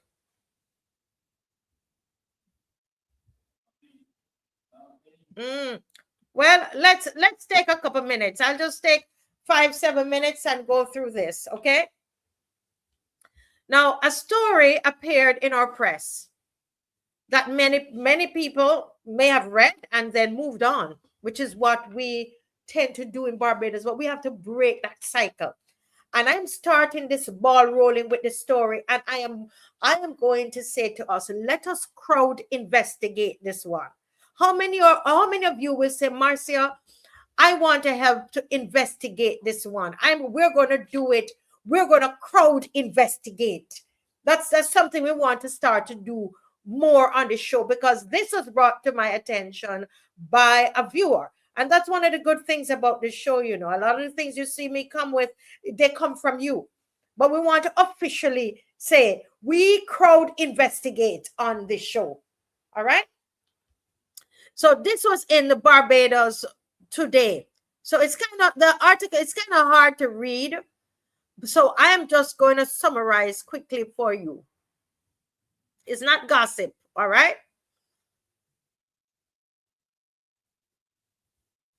There is this scandal that's called the 1MDB scandal out of Malaysia. So you have the IMDb. This is number one. So looking at it quickly, you might think it's IMDb. So that too will tell you that's something wrong. Usually, they tend to be deceptive like that, right? Barbados seem to be involved or included in one of the biggest financial corruption scandals in modern history. You listening, Barbados? I want you to listen to what I am telling you. This is one of the biggest financial corruption scandals in modern history. It is the 1MDB scandal out of Malaysia. Let that sink in. Barbados, our island, our financial system, our reputation, that we pretend that, we want to guard this reputation of Barbados. So back in 2009, the Malaysian government created a state investment fund called the One Malaysia Development Berhad, which is it's 1MDB. The purpose of that was to help build and to develop Malaysia's future. That's what they said it was. But what investigators across the world, the globe, later uncovered was something very different. They uncovered, Barbados, that billions of US dollars allegedly disappeared. Not thousands, not millions, billions. This is why it is one of the biggest financial corruption scandals in modern history.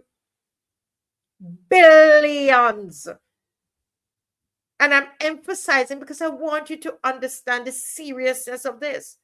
The money allegedly moved through shell companies, offshore structures, luxury purchases, private accounts, and banking channels across multiple countries.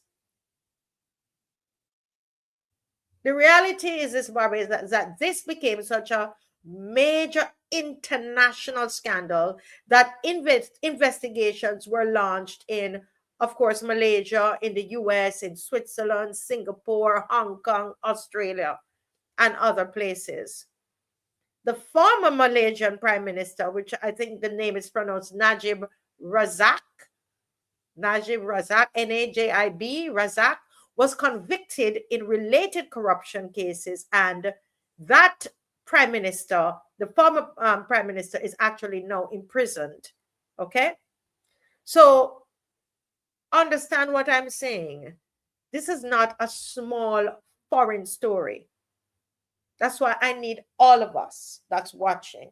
We're going to crowd investigate this. Send the information that you have. You have my number, 236-7000.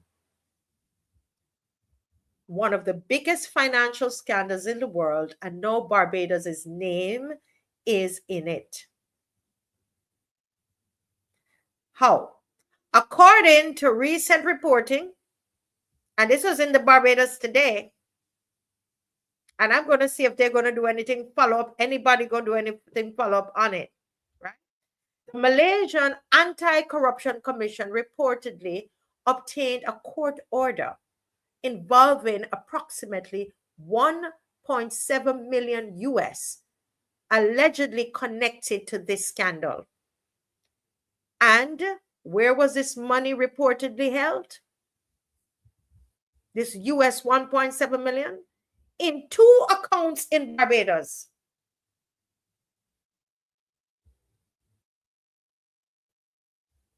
At Amicorp Bank and Trust Limited, Amicorp, AMICORP Bank and Trust Limited, for those of you who are taking notes. This bank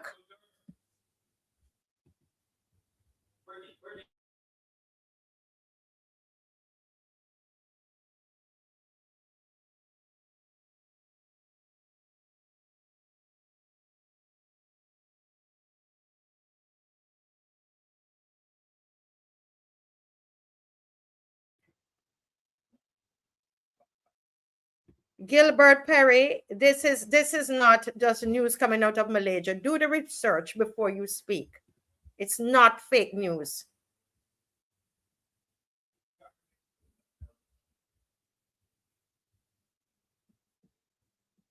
Okay?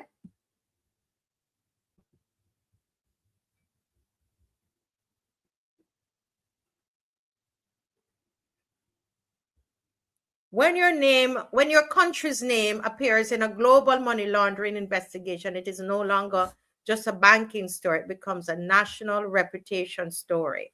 And so I'm not going to go further with this here.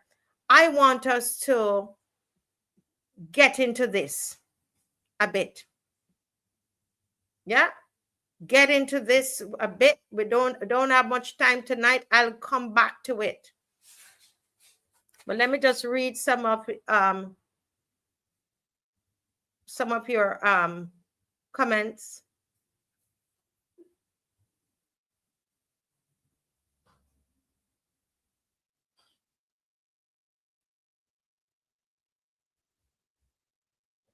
Just reading some of your comments.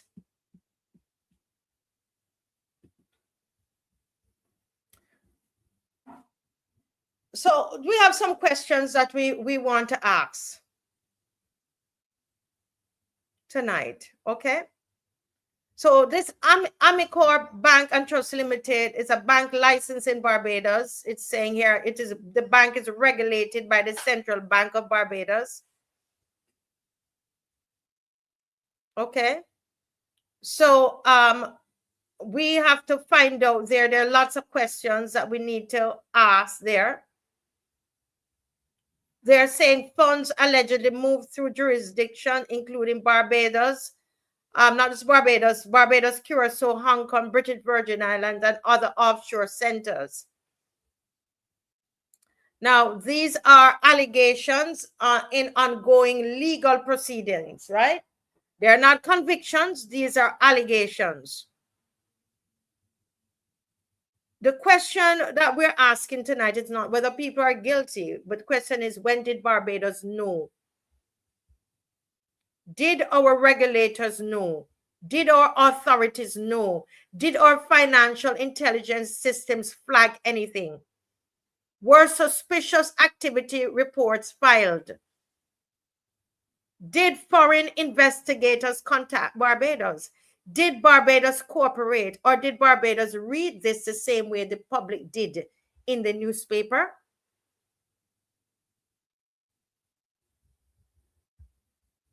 And if Barbados knew, then the next question is, what action was taken? The taxpayers have a right to know whether our systems are protecting Barbados or they're protecting silence. So some of you might say, you know, Marcia, this has nothing to do with ordinary people, right? But why it does? If Barbados' financial reputation is damaged, what is going to be affected? Foreign investment, international banking relationships, cross-border payments, business confidence, the borrowing confidence.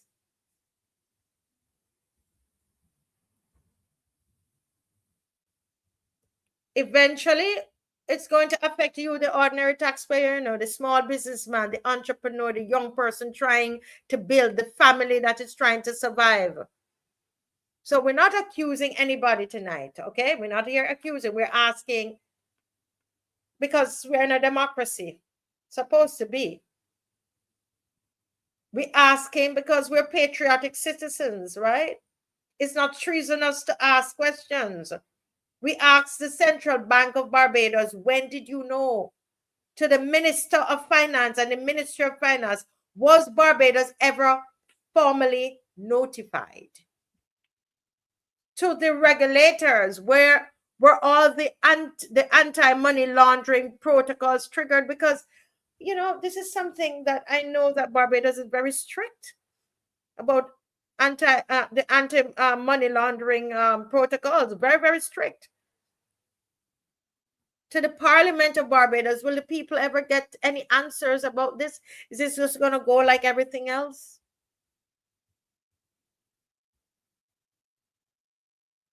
Barbados' name is now in the room, and when Barbados' name in the room, then Barbadians deserve answers. You agree with that?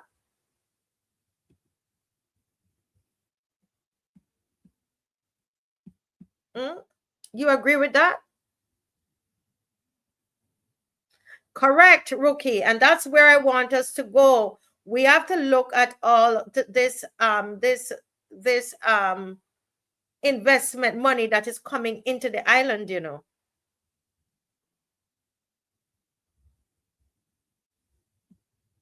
You see? And it's going to get there where people don't want to set up business electronic crazy because of the cybersecurity issues and that exist. But I would love to know, are we going to hear more about it? Somebody said this money laundering news is factual. To my ability, I did. If you can show me that it's not factual, show me. You know that is not a problem.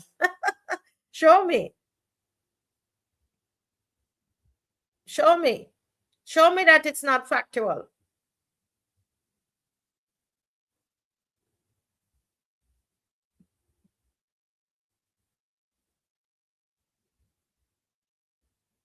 Yeah. So this is something that we need to be following. We need to follow it. You know what came to mind, guys? You know, You know what came to mind? What came to mind is that boat that, as far as I know, I don't know if Dave can tell me, it's still there at Sam Lord's Castle. Do you remember that boat came in, right? I'm showing you something, the way how we deal with things in Barbados. A boat came in just before election, and nobody know the boat turned up there here. Nobody know. Did drugs come in on the boat? Nobody know. They say, oh, it's just it's this unusual thing that happened, and no more investigation. Nobody checks it out. Nobody does it. The boat is still there. We don't know how the boat turned up here. They say it just happened. That same day, a plane was flying so low near where we live here, close to where the boat came in. You remember that boat? Yes. That's the name of it, Don. And nobody knows. What if money came, drugs came in? Somebody asked me the question, Mara said, did drugs come in on that for to sell on the streets or elections? We don't know. Anything could play. Did nothing. No journalist. Nobody does anything more about it.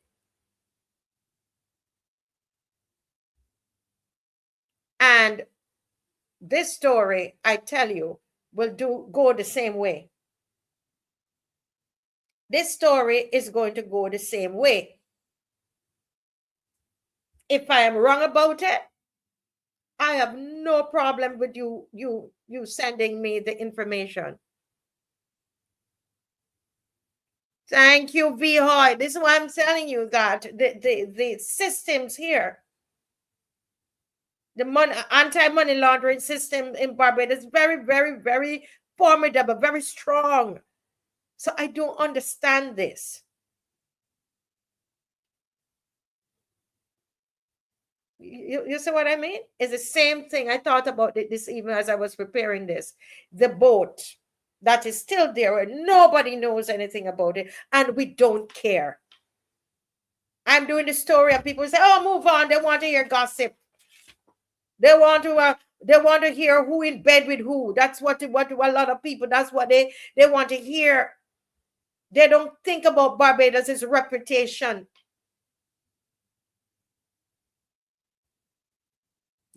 Yeah. They call it a phantom boat. I don't believe no phantom boat. The way these people are so ridiculous in here and bent on power, and they will hold on to power. That could have been drugs that came in on that boat for the streets. Huh? Or they brought people in. Right? They could have brought people in. We don't know. But we just go along and we go along our happy way. We go to the beach and we relax and we continue.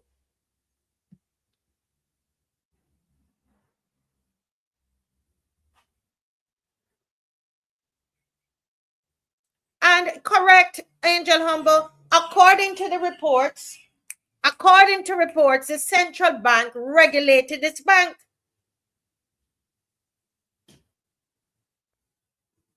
Right?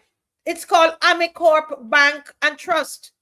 So the big question, and Angel Humble is right to ask, who dropped the ball or turned a blind eye to the money laundering scandal?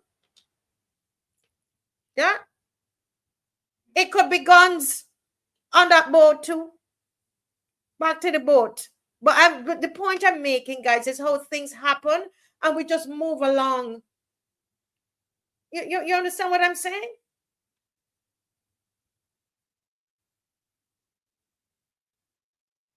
Correct. And Rocky, you're on to where I'm going with this. All of these hotels, these developers who are coming here, and some of them I have researched some, and I showed you where they are shady. Some of these investors are shady. And they come in here with the money, and because they say, we want money, I love money, I want money. I want money. They're selling every part of Barbados to the highest bidder. Wherever the money comes from, see that? The bank is supposed to be regulated by the central bank.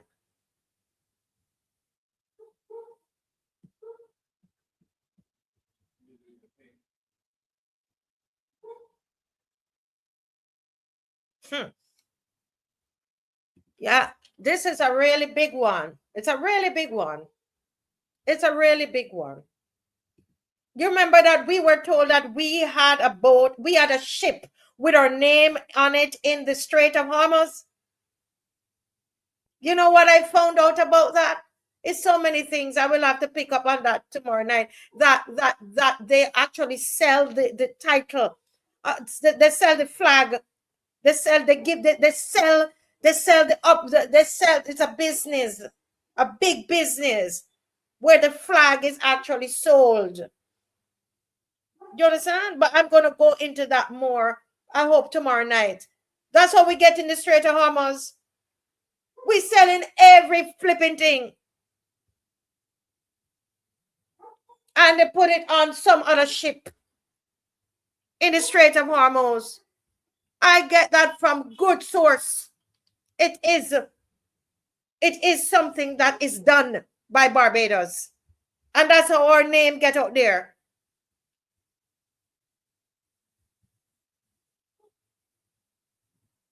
All these things are happening. These things are happening. Nobody's saying anything. We heard that the ship was out there with the flag. People said, no, can't be. We don't have no ship. Only to find out from reliable sources that this is something that is done. And it's lots of money is paid for it.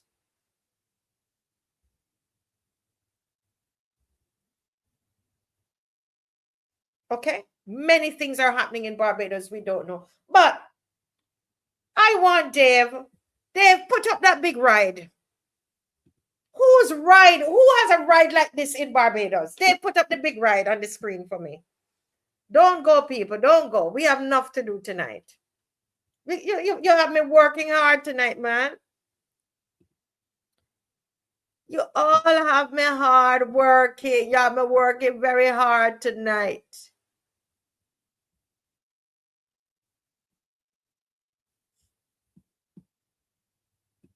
Who's a big ride? There's a ride in Barbados, right? There's a ride in Barbados.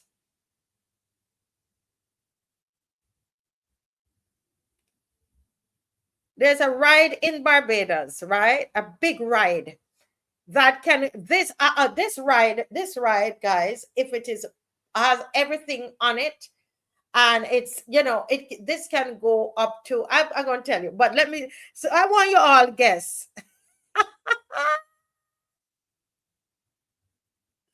Oh my goodness. Security for some.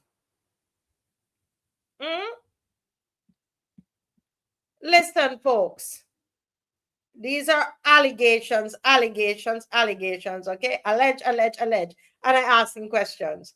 Now, every week, we hear of another shooting. Am I telling the truth or not? One person who watches this show told me that, her son was even held up at gunpoint.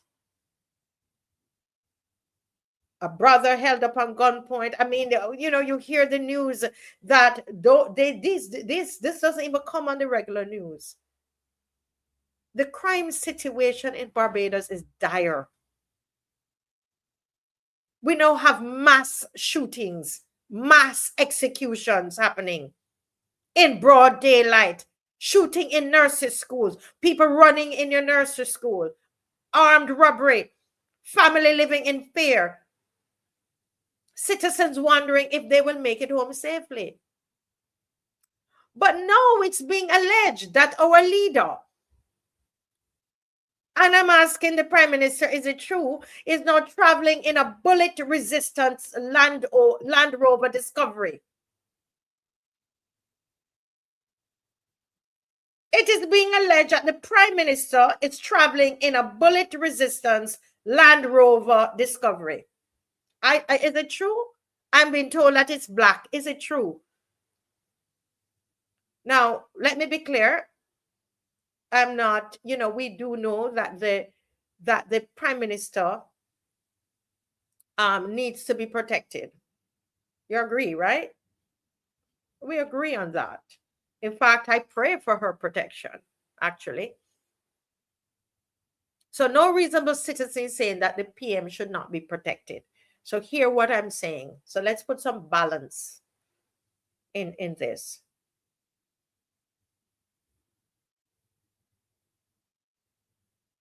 We know that heads of government around the world, they do use armored vehicles. That's not the issue. Countries like the UK use armored state vehicles for their leaders. The issue is this.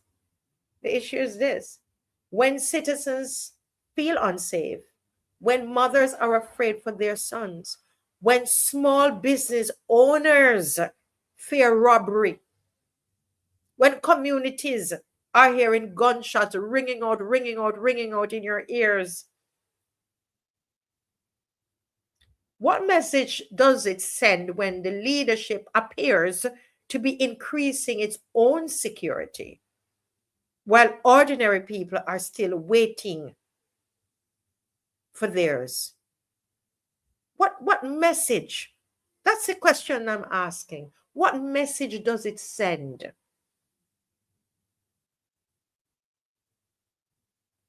So I'm asking some questions tonight, because I know some Barbadians don't believe they deserve any answers, But I think highly of Barbadians. I think highly of you. So I will continue to ask the questions.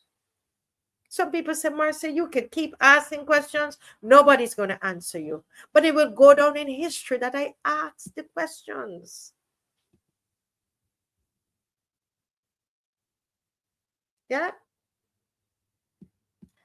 So this is supposed to be a bulletproof Land Rover. Now, I am just having a picture up. I don't know if this is the exact one, okay? But it is supposed to be the one that it's alleged that she has is bulletproof, okay? So the questions I'm asking: who supplied or armored this vehicle? Was it armored by a manufacturer or by is a private armoring company? Who did it?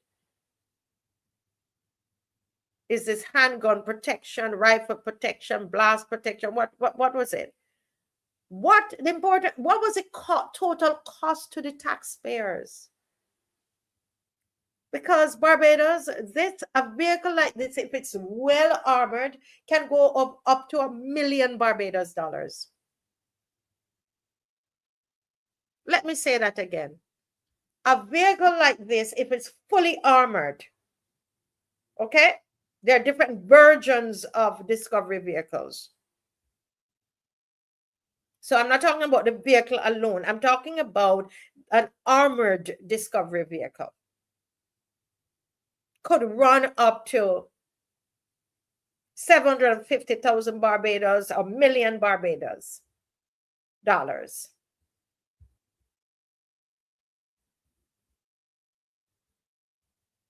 So if government can find money for a bullet-resistant protection for leaders, what is the plan to protect the citizens? We don't mind you having that, but what is the plan? Because we want to keep you safe. But what is the plan to protect us? Didn't I just hear we need more police patrols? We need more police patrols? Better response times? What is the plan to protect citizens? What is the plan for better response times from the police? What is the plan for community violence prevention? What is the plan for witness protection and youth intervention and all of these different things? Because when I heard about this, I thought to myself, but my goodness, if leadership believe they need more armor, Seriously though, what is that saying about the safety of the country? Am I wrong for thinking these things, guys?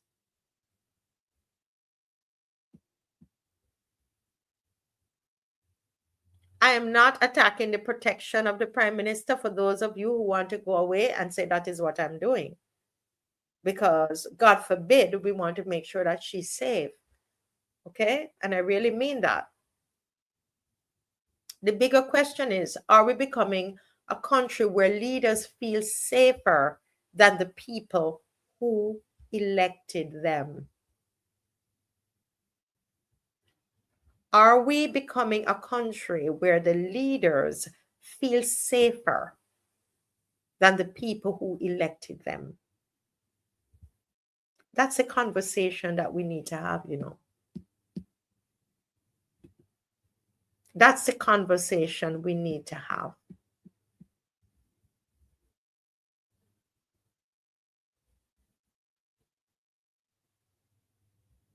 Yeah. And we need to think about it. We need to think about it. Think about us. So we want the Prime Minister protected, but my God, we want to know, we want to be protected too. We want to know what is the plan for us.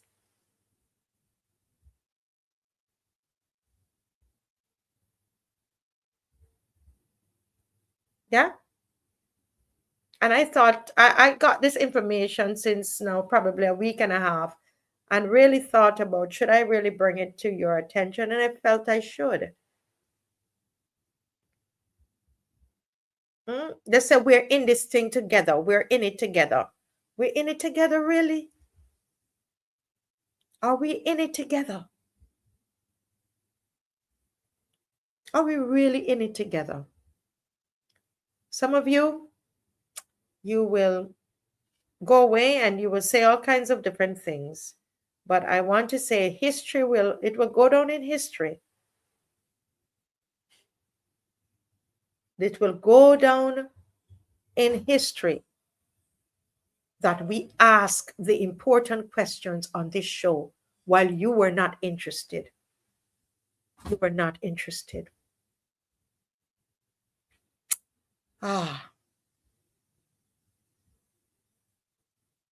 You know, that's a good question, you know. Who is this person? Says, yeah, you want 30-0. I mean, the people, you should be able to walk the streets.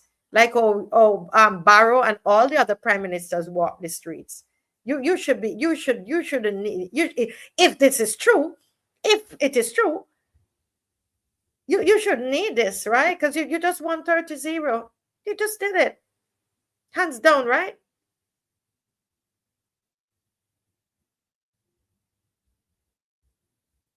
Hmm?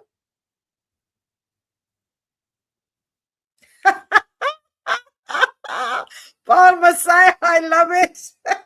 Paul, oh my goodness. Oh my goodness. I want to move on to the next thing so you get some time to call in, because this here is, you know, but now as we speak of this, right?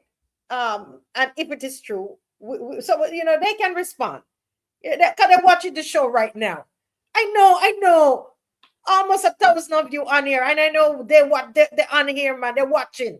So just respond. Yeah. So I only asking the questions, you know, and please, we continue to pray for the safety of the Prime Minister. But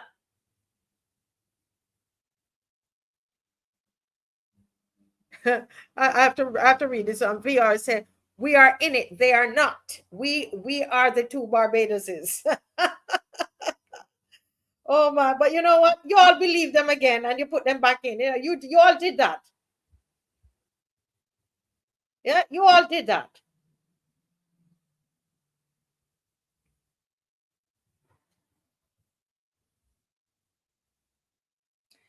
And to that person, thank you. You see, my people, the crowd investigation is working. Oops, I shouldn't have put that up. The crowd investigation is working because, you know, people are telling me that the Jamaica newspaper is carrying the Malaysia issue, the money laundering, one of the biggest money laundering scandal in modern history that Barbados is involved in. It's in the Jamaica Gleaner, and yet still you had some bot coming on here to tell me that the story is fake. Did you see what I'm telling you? It's been carried. Thank God for my Bajan people. They're sending me information. Thank you all. I'm going to get back in there. We're going to bring more on it. The more you bring me, I'm going to share it. So go and research it and send me. Yes. But these people come on here to tell me that I'm making up, that I'm making it up. Huh? Did you see that? Anyway, but that's okay. Now, let's move on. Let's move on. This ride looks so nice. Yeah, we're going to move on to the next topic. It's not really naughty, you know, Angela. Is that really, I'm honestly asking the question about Barbadians and about all of us. So it might come across as though, no, I'm not being cheeky at all. You know, it's important. But I want to look at some associations here. Okay? You know, when you're in school, and you're in primary school, in nursery, probably primary. I don't think they would do it in nursery. They'll put things that look alike together, right? And you have to pick the odd one out, or you have to say this one belongs here, and you're doing association, right? Your objects, and you're associating, you're putting things, you know, oh, this goes with this and this goes with that, and they're teaching you association, right? I don't know if I'm saying that right, but you remember that even for your children. Okay, well, I saw this video going around of a young man shot, and he was laying on the ground. I don't even look at these things, but at first I'm like, no, I don't send them around, right? I don't send them around. I don't do any, you know, I don't get into that kind of thing. However, after I saw some pictures, Dave, you have the pictures there. I have to wonder. And if I'm wondering, I am wondering if those who investigate, if those who are doing investigations in this country, if they are also wondering.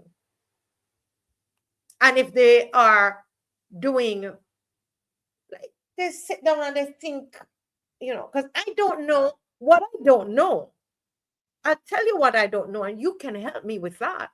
I don't know if the young man who died, God rest his soul, and to his family and his friends, because there's so many deaths and people are hurting. I tell you, people are hurting, right?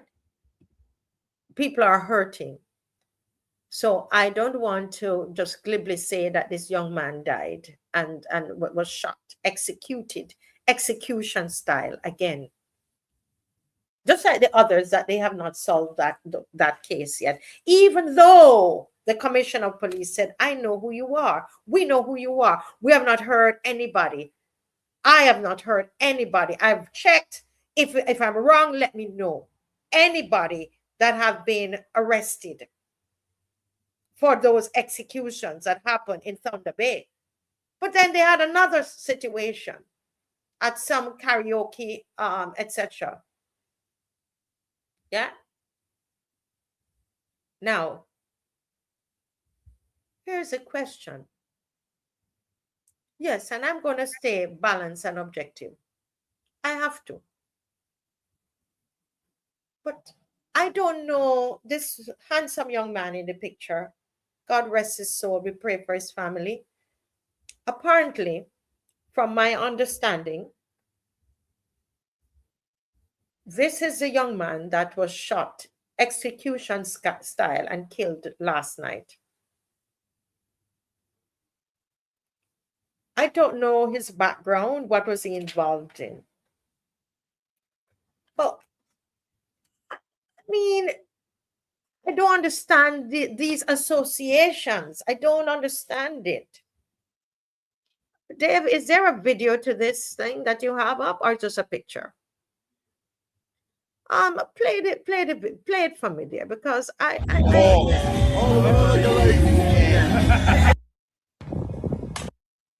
he's saying, go back to it.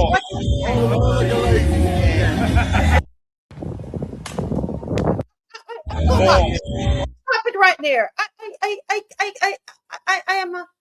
I don't understand. And the reason I don't understand, because it's not the first. There is a picture that in that picture, there are about 3 or 4 of those guys who have already been dead and are killed. And actually one is in jail. Bounty is in jail. And our prime minister was in that picture. So I'm confused. The commissioner of police says he knows who these people are. And we see a picture, not necessarily this one on the screen, but we see a picture with leaders, our leaders, with people who are perceived, because we don't know, possibly involved in you know, things that could be underhanded. I don't know. So I'm honestly confused.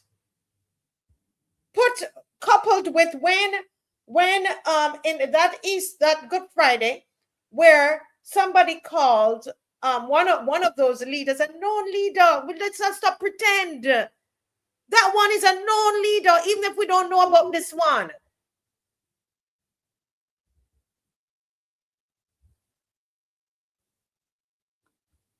A known leader was able to pick up his phone and call the PM, and it's a fact that the police had to walk away and leave that known leader of that particular organization alone, even though the police felt he was breaking the law. I am telling what is true. It was in the papers. Now, and then I see all these pictures going around, and I can count off the guys on there. The people on the street said this one is that one is that, and this one killed, and this one in jail, and this one that, and that one is wanted, and this. You don't understand it? This is him putting up the BLP poster.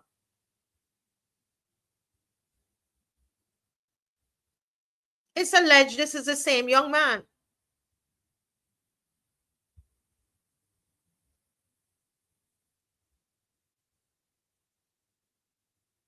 Somebody said the PM can mingle with the small man. Okay, that is good. That is true. I thought of that too.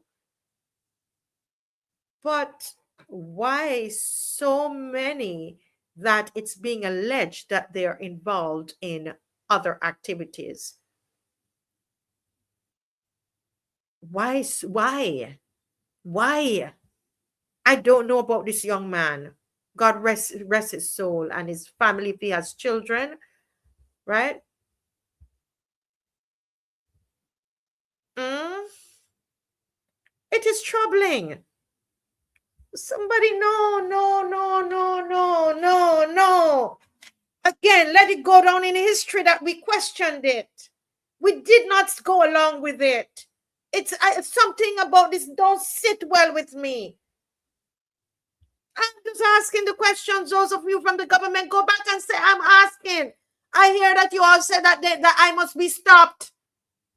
Why? Well, you want me to stop asking the questions when I'm seeing this kind of thing?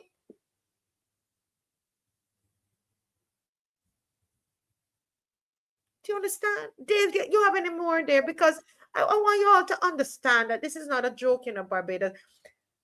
This is not a joke. I am telling you, as a Jamaican, if this is what it, listen to me. It's very serious, you know. If you don't stop, if we don't take a stock and ask a serious questions, we can end up in a worse scenario than Jamaica was. At least Jamaica had an opposition. We do not. The president is BLP. The prime minister is BLP. The whole cabinet is BLP. The Senate. Some of those independent, when I say independent senators, we know some of them were they're involved with the BLP too.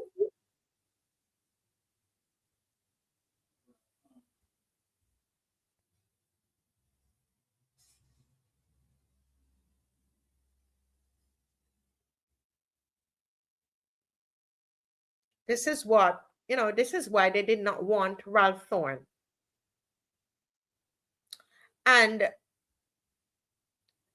if the allegations are true that there's a high there's a strong relationship, is there a strong relationship with the BLP and criminal elements in Barbados? I'm going to say something now. I hope Mr. Thorne don't get upset with me for saying this. This is on my own accord. I'm just asking a question, Mr. Thorne. I'm wondering if your brother was actually murdered.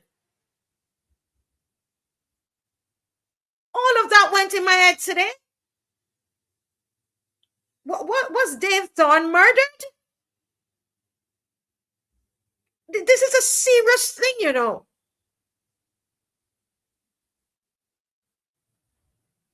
And I'm gathering information, and you know, there's another person, a friend of mine, and we want to ask those questions about Dave Thorne, because it will go down in history that I asked the questions about Dave Thorne.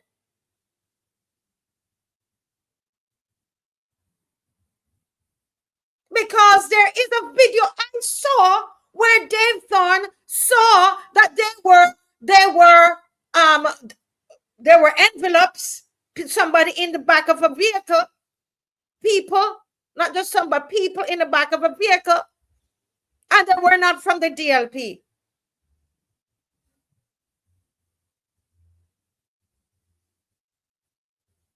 I know, Kim Tae. I know, Kim Tae. Thank you for the reminder. Thank you, Kim Tae.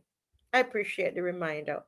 But I am just asking, because you know what, folks? If it had happened to me, I want you to ask the questions. I want you to not let up on it. If that was me, they want us to shut up and turn a blind eye to crime in this country. I can't do it. I just can't do it. Kim Tae, thank you for saying that. Thank you for saying that, Kim Tae. But I can't do it. I think of Dave Thorne almost every single day. I don't know. His family did not tell me to say anything. I do not speak on behalf of the Thorne family. I don't. I am just asking questions as I normally do.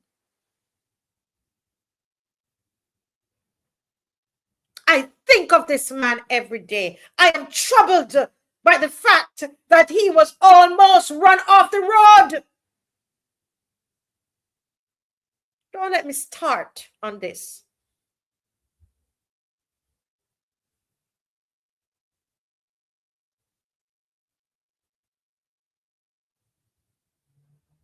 Someone has to speak for the departed. And VI, I want to know, would you stand up for me if they did that to me? If it's what is alleged.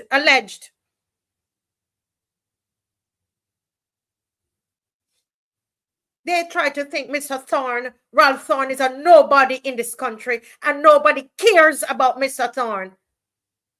Well, you telling lies right now. Because I know people gathering information here. That was a nice man. That was a nice man. His attitude remind me of my Dave. There's not a day, I believe, since that happened, I have not thought about Dave Thorne. And I'm not letting it go.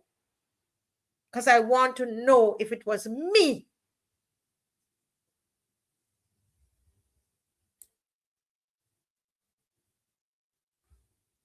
Something is fishy about this.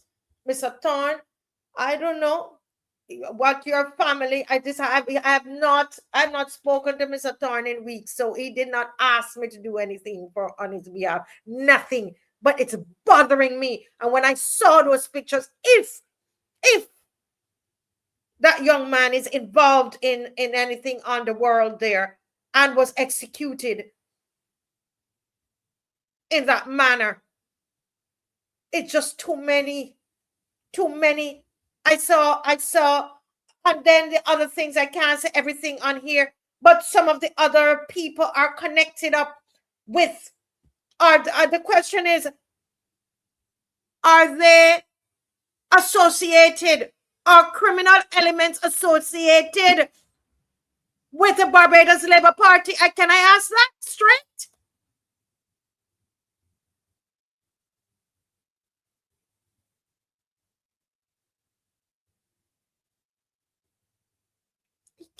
Barbados, you can't pretend that you don't see the things, you know. You can't pretend you don't. You're being foolish. Can I be honest with you tonight? You're being foolish.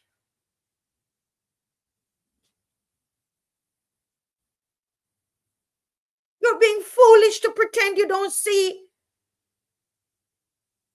We saw that the government invited these guys to Parliament, and one of the guys that we saw wanted the same government, the commissioner of police sent out a wanted, this person was wanted, how much murders and all these kind of things. And we are to pretend we didn't see that. Who are we fooling though?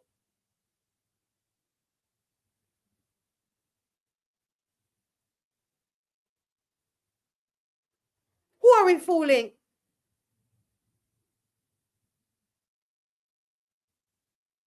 Let me be clear about what I was saying. I was speaking so fast. His car didn't run off the road, but I believe, from my understanding, that after he videotaped what he saw, that as they were coming out, notice how the camera cut, right? And people came around his car. And that man, is it possible? Right, that the road there was a fear that he was going to run off the road because of how the retaliation was.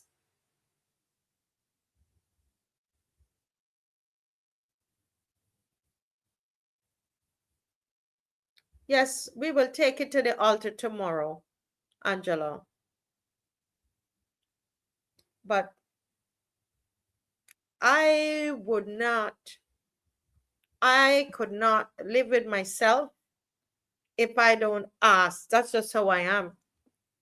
I have to ask the questions, and I have to ask you all to not turn a blind eye, please. These are the same people. Look at him. The one in the middle there, remember, he was put over the minister of crime prevention, the one in the middle. And so they need to explain associations, is what I'm saying. I don't know. Probably it is just, could it be that they just love to hang around? You know, they love people. I don't know.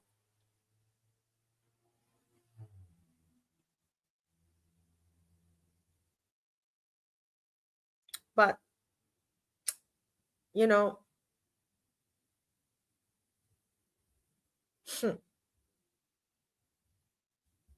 Other people's brother died in this country, and they want to avenge their brother's death. They want to avenge their brother's death. But they have determined that Mr. Thorne is nobody, is a nobody in this country, and nobody cares about him or what happens to him. So he must not say anything about his brother's death. But their brother died.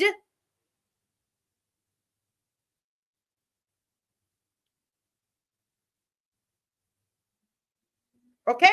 And they will turn this island upside down for their brother to avenge their brother's death. They will go to the highest court in this country.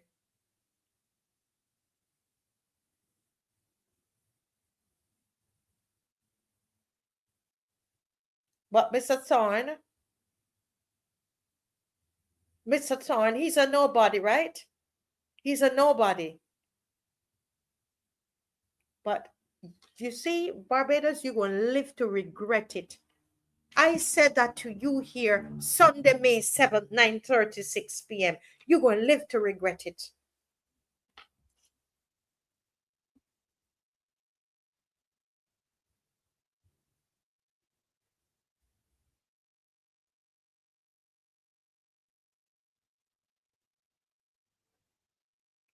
Yeah. Yeah. Kimte. Yeah, Kimte. Yeah, Kimte. Folks, I want to say, if you weren't praying, you need to pray. You need to fast. Because there's nothing natural that can help us. Nothing.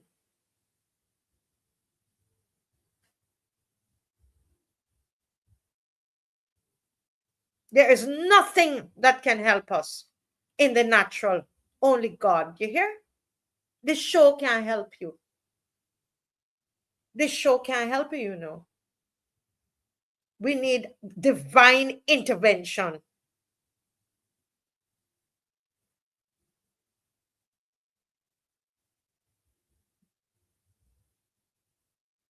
Judith, I understand. I know what I am saying.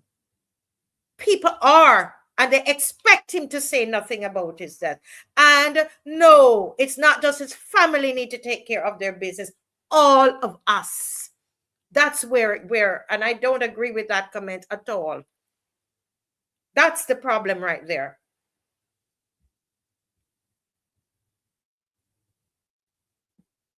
No.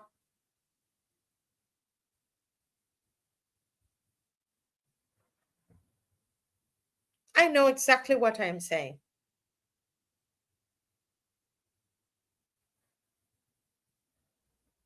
I know exactly what I am saying. No.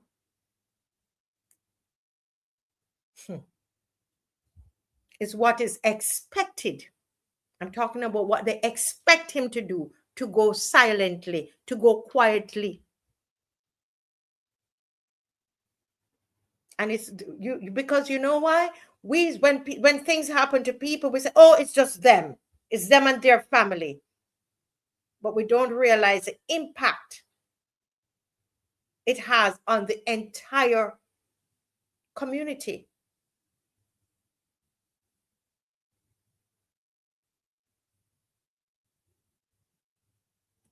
But let me just say this, please. I saw this ad, and I just touch on this tonight.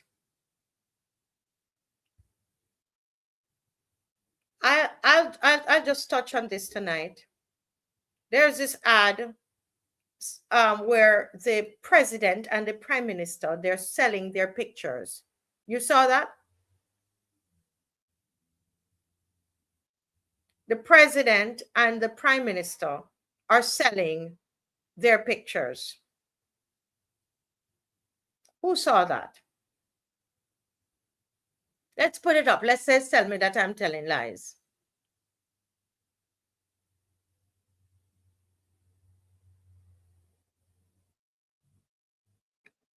Go back to the top. Go back to the top. Lord have mercy. Go back to the top and let's read it. Thank you, Tanisha. You got it. Printed photographs of the President of Barbados, His Excellency, blah, blah, blah, blah, blah, the Honorable Jeffrey Bostic, and Prime Minister Mia Mottley are available for purchase from the Barbados Government Information Service at Banston Manor, the garrison St. Michael. Person desirous of obtaining photographs which are 16 by 20. Veronica Wiggins says, guess I'm going to screenshot this one and print it then. Somebody said, miss me this toss. Somebody said, why are we selling photos of the president and prime minister? What's the reason and purpose for this? This is the first time I can recall photos of a president and prime minister being who is going to benefit from this. And trust me, I went and I checked for myself. It's the first time in the history of Barbados that these pictures are being sold. Now, they will print the pictures, okay? But they're not being sold. And these pictures are usually put up at buildings and you know, government buildings. And you will see the pictures of various prime ministers, different ministers, etc. But no, they want to sell you the pictures. What they want? Remember what they told us what they want, right? This is what is this? It's like a family dynasty, allegedly. Somebody said you cannot be serious. Somebody said the next one, I can't read that. Right? Listen to me. That is interesting. Very interesting, people, because I'm thinking, what unless you know what you want to scare the family. I mean, this man here, this president he's a BLP president, and for a lot of people, some people love the president. For a lot of people, he reminds them of COVID. You understand? He reminds them of COVID. Some of them have lost their loved ones in COVID over that injection. So to put up his picture could be a nightmare and to give kids nightmare. They could scare people in their house. It is not AI. It is true. It is true. They want to put up we must buy their pictures and put it up in our house. Do you understand what we are involved in this country? Who they think they are? Huh? For some people looking at him, they might scream out. They might be so scared. Nightmares. Can you imagine put them in your bedroom? You might get nightmares.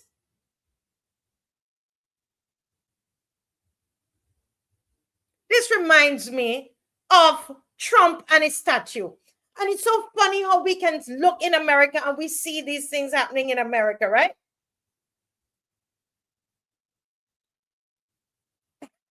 Somebody said, I want to sleep at night in my home. I don't want a nightmare. Judith Ann Clark said, not one brass farthing of mine. This is where we're living in. This is Marxism. We told you all, I'm here.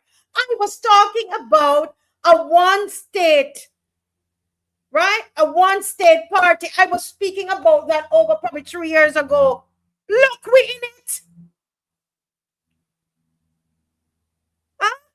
It's like Maduro or Castro or one of them who must put up a picture in your house.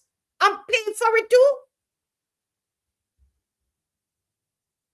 I don't even put up no picture, no white Jesus in my house. I don't want an image in my house. Much more of them too. The two of them. Huh? Yes, give the photo to the centenarians and put it up on your school, on your property. But we must pay money for what? For you? For what?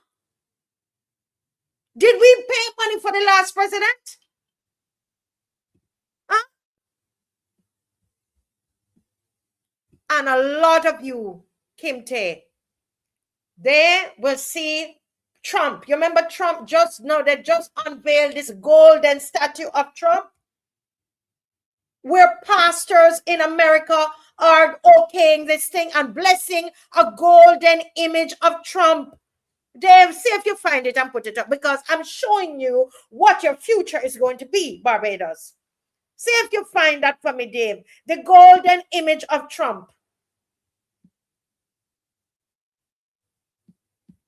I'm going to show you your future, Barbados, because you all think this is a joke.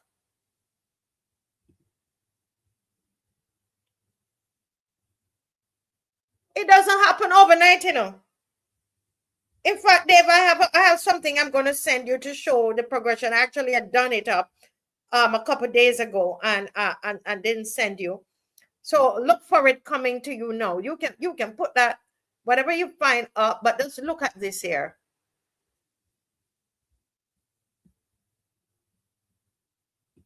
It don't look like we're going to have any calling tonight. Oh, Lord. Oh, man, we have to, oh, goodness.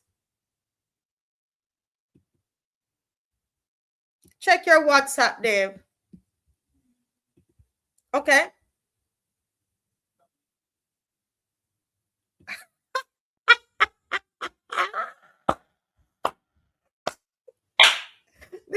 They want jokes. They want jokes.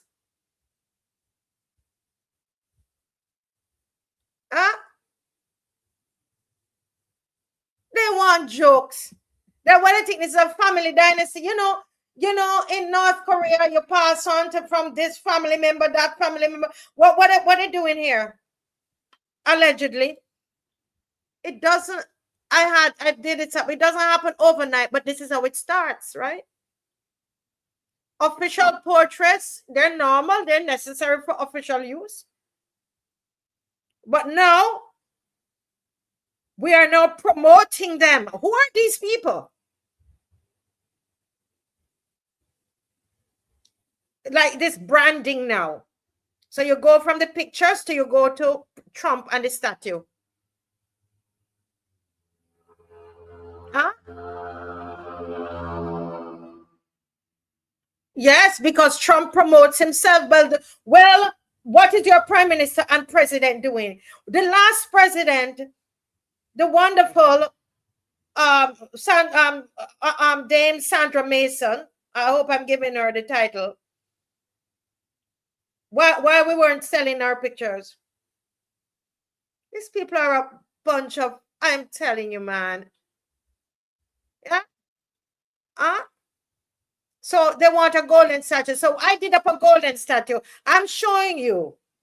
All right. You remember like the golden calf that was put up in the Bible? And God decided to destroy the Israelites over the golden calf. In America, they're doing a golden statue of Trump. And very soon, your golden statue is going to be here as well. Dave, see there? See your golden statue there.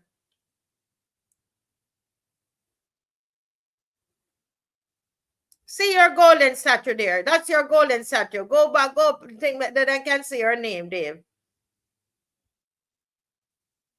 Yeah, just move it up. Thank you. Yeah, I'd seen it before, though. You did it earlier, so I know it can be done.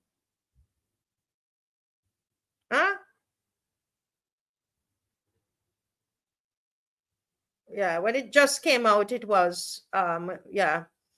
Okay.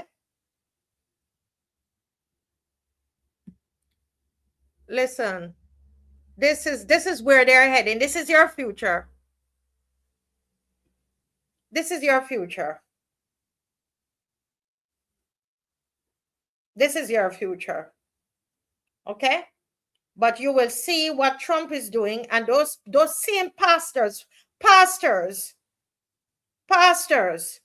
are going and they're blessing that statue. And I tell you, if she does a statue here in Barbados, because now she's selling her pictures, if she does a statue in Barbados, I guarantee you the same church pastors are going to go and bless that statue. Oh yeah. And they will find a reason. They will find a reason to go and bless the statue. I guarantee you.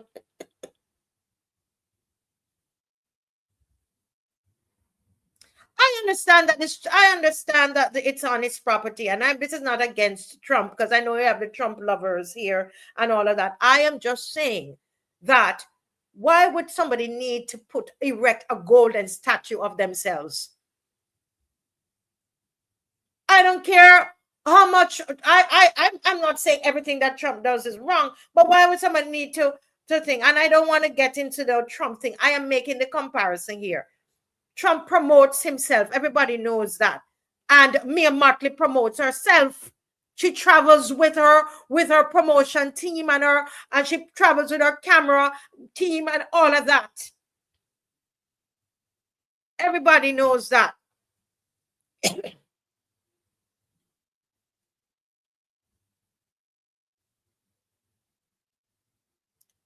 Don't come with Barrow.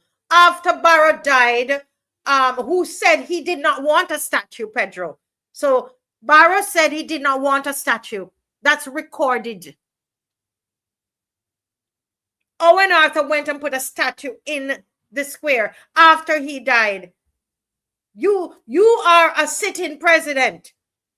Why you putting up a golden statue? And why and in Barbados, why people should why people should be buying your pictures?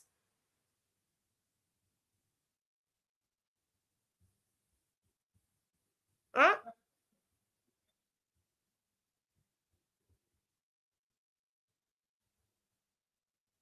Huh?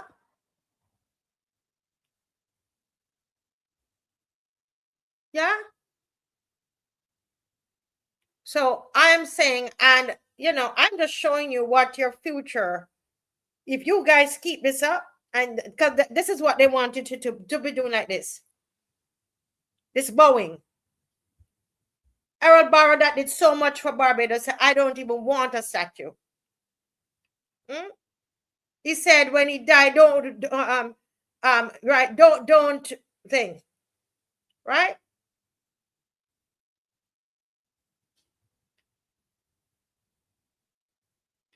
Okay. So I'm saying to us, be careful, Barbados. Open your eyes. Open your eyes. There was a man who went on Starcom Network, and I have not heard Starcom refuted it yet. If Starcom has refuted it, can somebody tell me? And he alleged that Mia Motley is related to Bostic. That's her uncle. So what are we doing here? It's a dynasty. If that is true, I would love for Mia Motley or the president to refute it.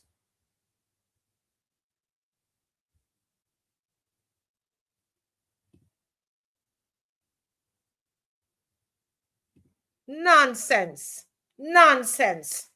I would love to know how many they sold. And the government is selling the pictures. This is make you want to puke.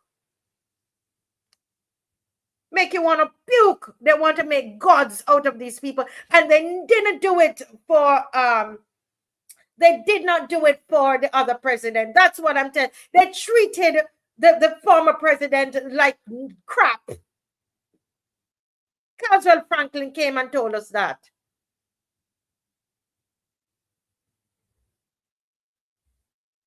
Before, pictures will be there and you can get the pictures free if you want.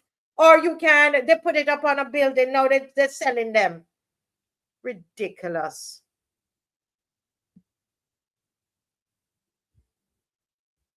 Correct. That's what I'm trying to say. But people want to, you understand? If when you are finished, somebody say, well, we want to put up the statue of you.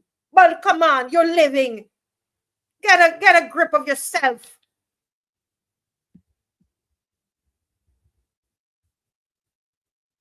Right? Get a grip of yourself. I don't care if it's your golf course. The Christian should not be going there and blessing that statue. No.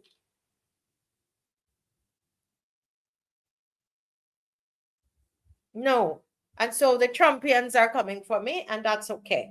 I try not to get into it on the show. I use it to show what the possibility, right, of where we could be going.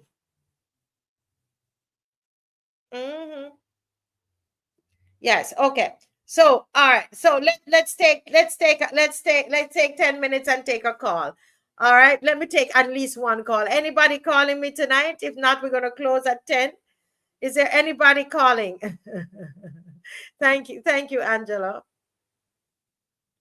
Yes, we're going to do the happy birthday at the end. We have something special coming up for Miss McLean at the end. I didn't want to do it at the beginning when most people were not here. Okay.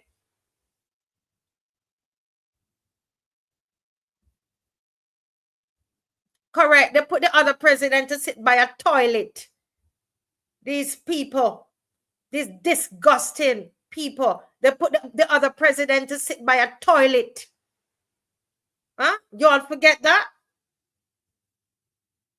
Where she had to actually leave the event. They put her to sit near a chemical toilet and then want to tell us now to buy his picture. Huh?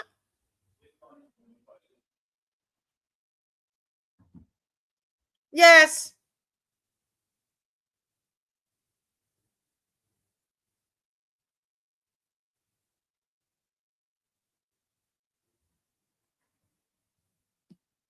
Disgusting. I never see such nonsense.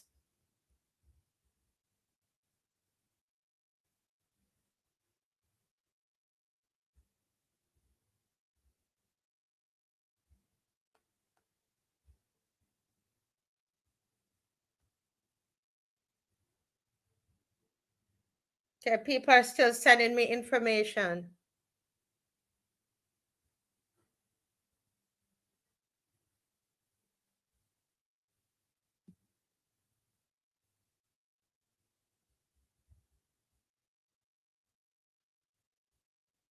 Yeah, anybody calling? I've been waiting for anybody to call. I'm sure you must be tired of me talking now.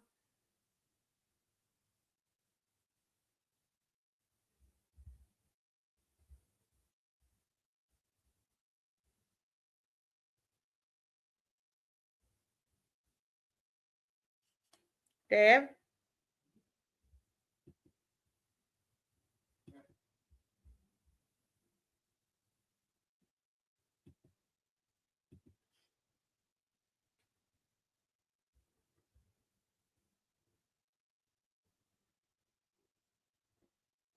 Okay.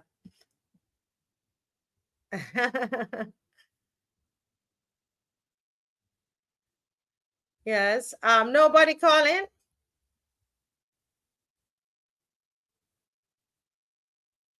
The Trumpians are on me. That's why I tell Dr. Ferdinand, I don't touch on the Trump issue because I know you all are, all into it.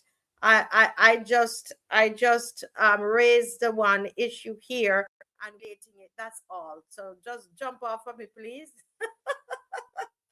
All right. Okay. You have your right to your opinion. Good night. Hey Judy, good night. Let's keep it nice and clean. Judy. Yes, Judy. It's gonna be clean. Yeah. First, I don't want them to burn the part of my house. I will start around out. First, my money gave me a step and that. Not me. Not my money. My money will be spent, Mr. Thorn. He's a gentleman and a godly saint person into this island. I don't send money, but I saw people. Why foolish? I want money.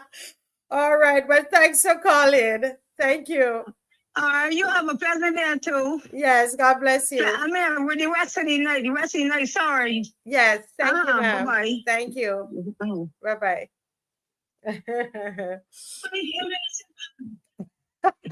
Such not wasting no money.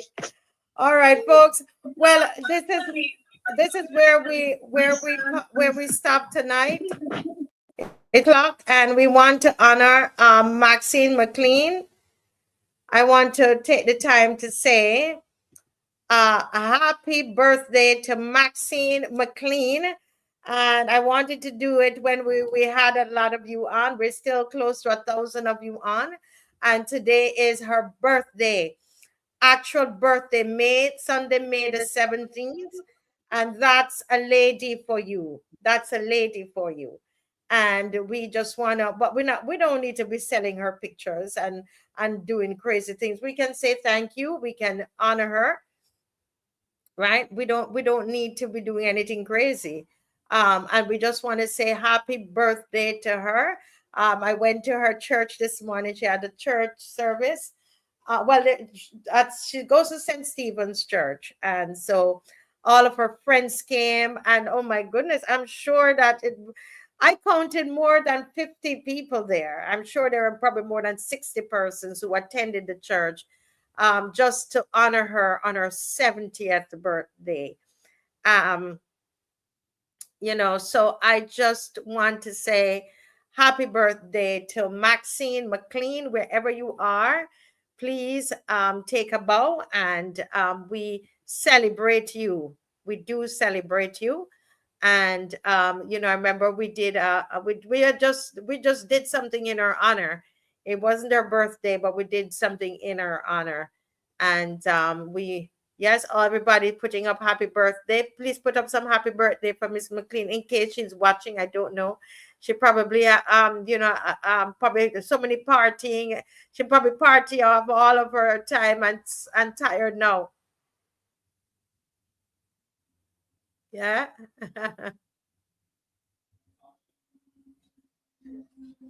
Yeah.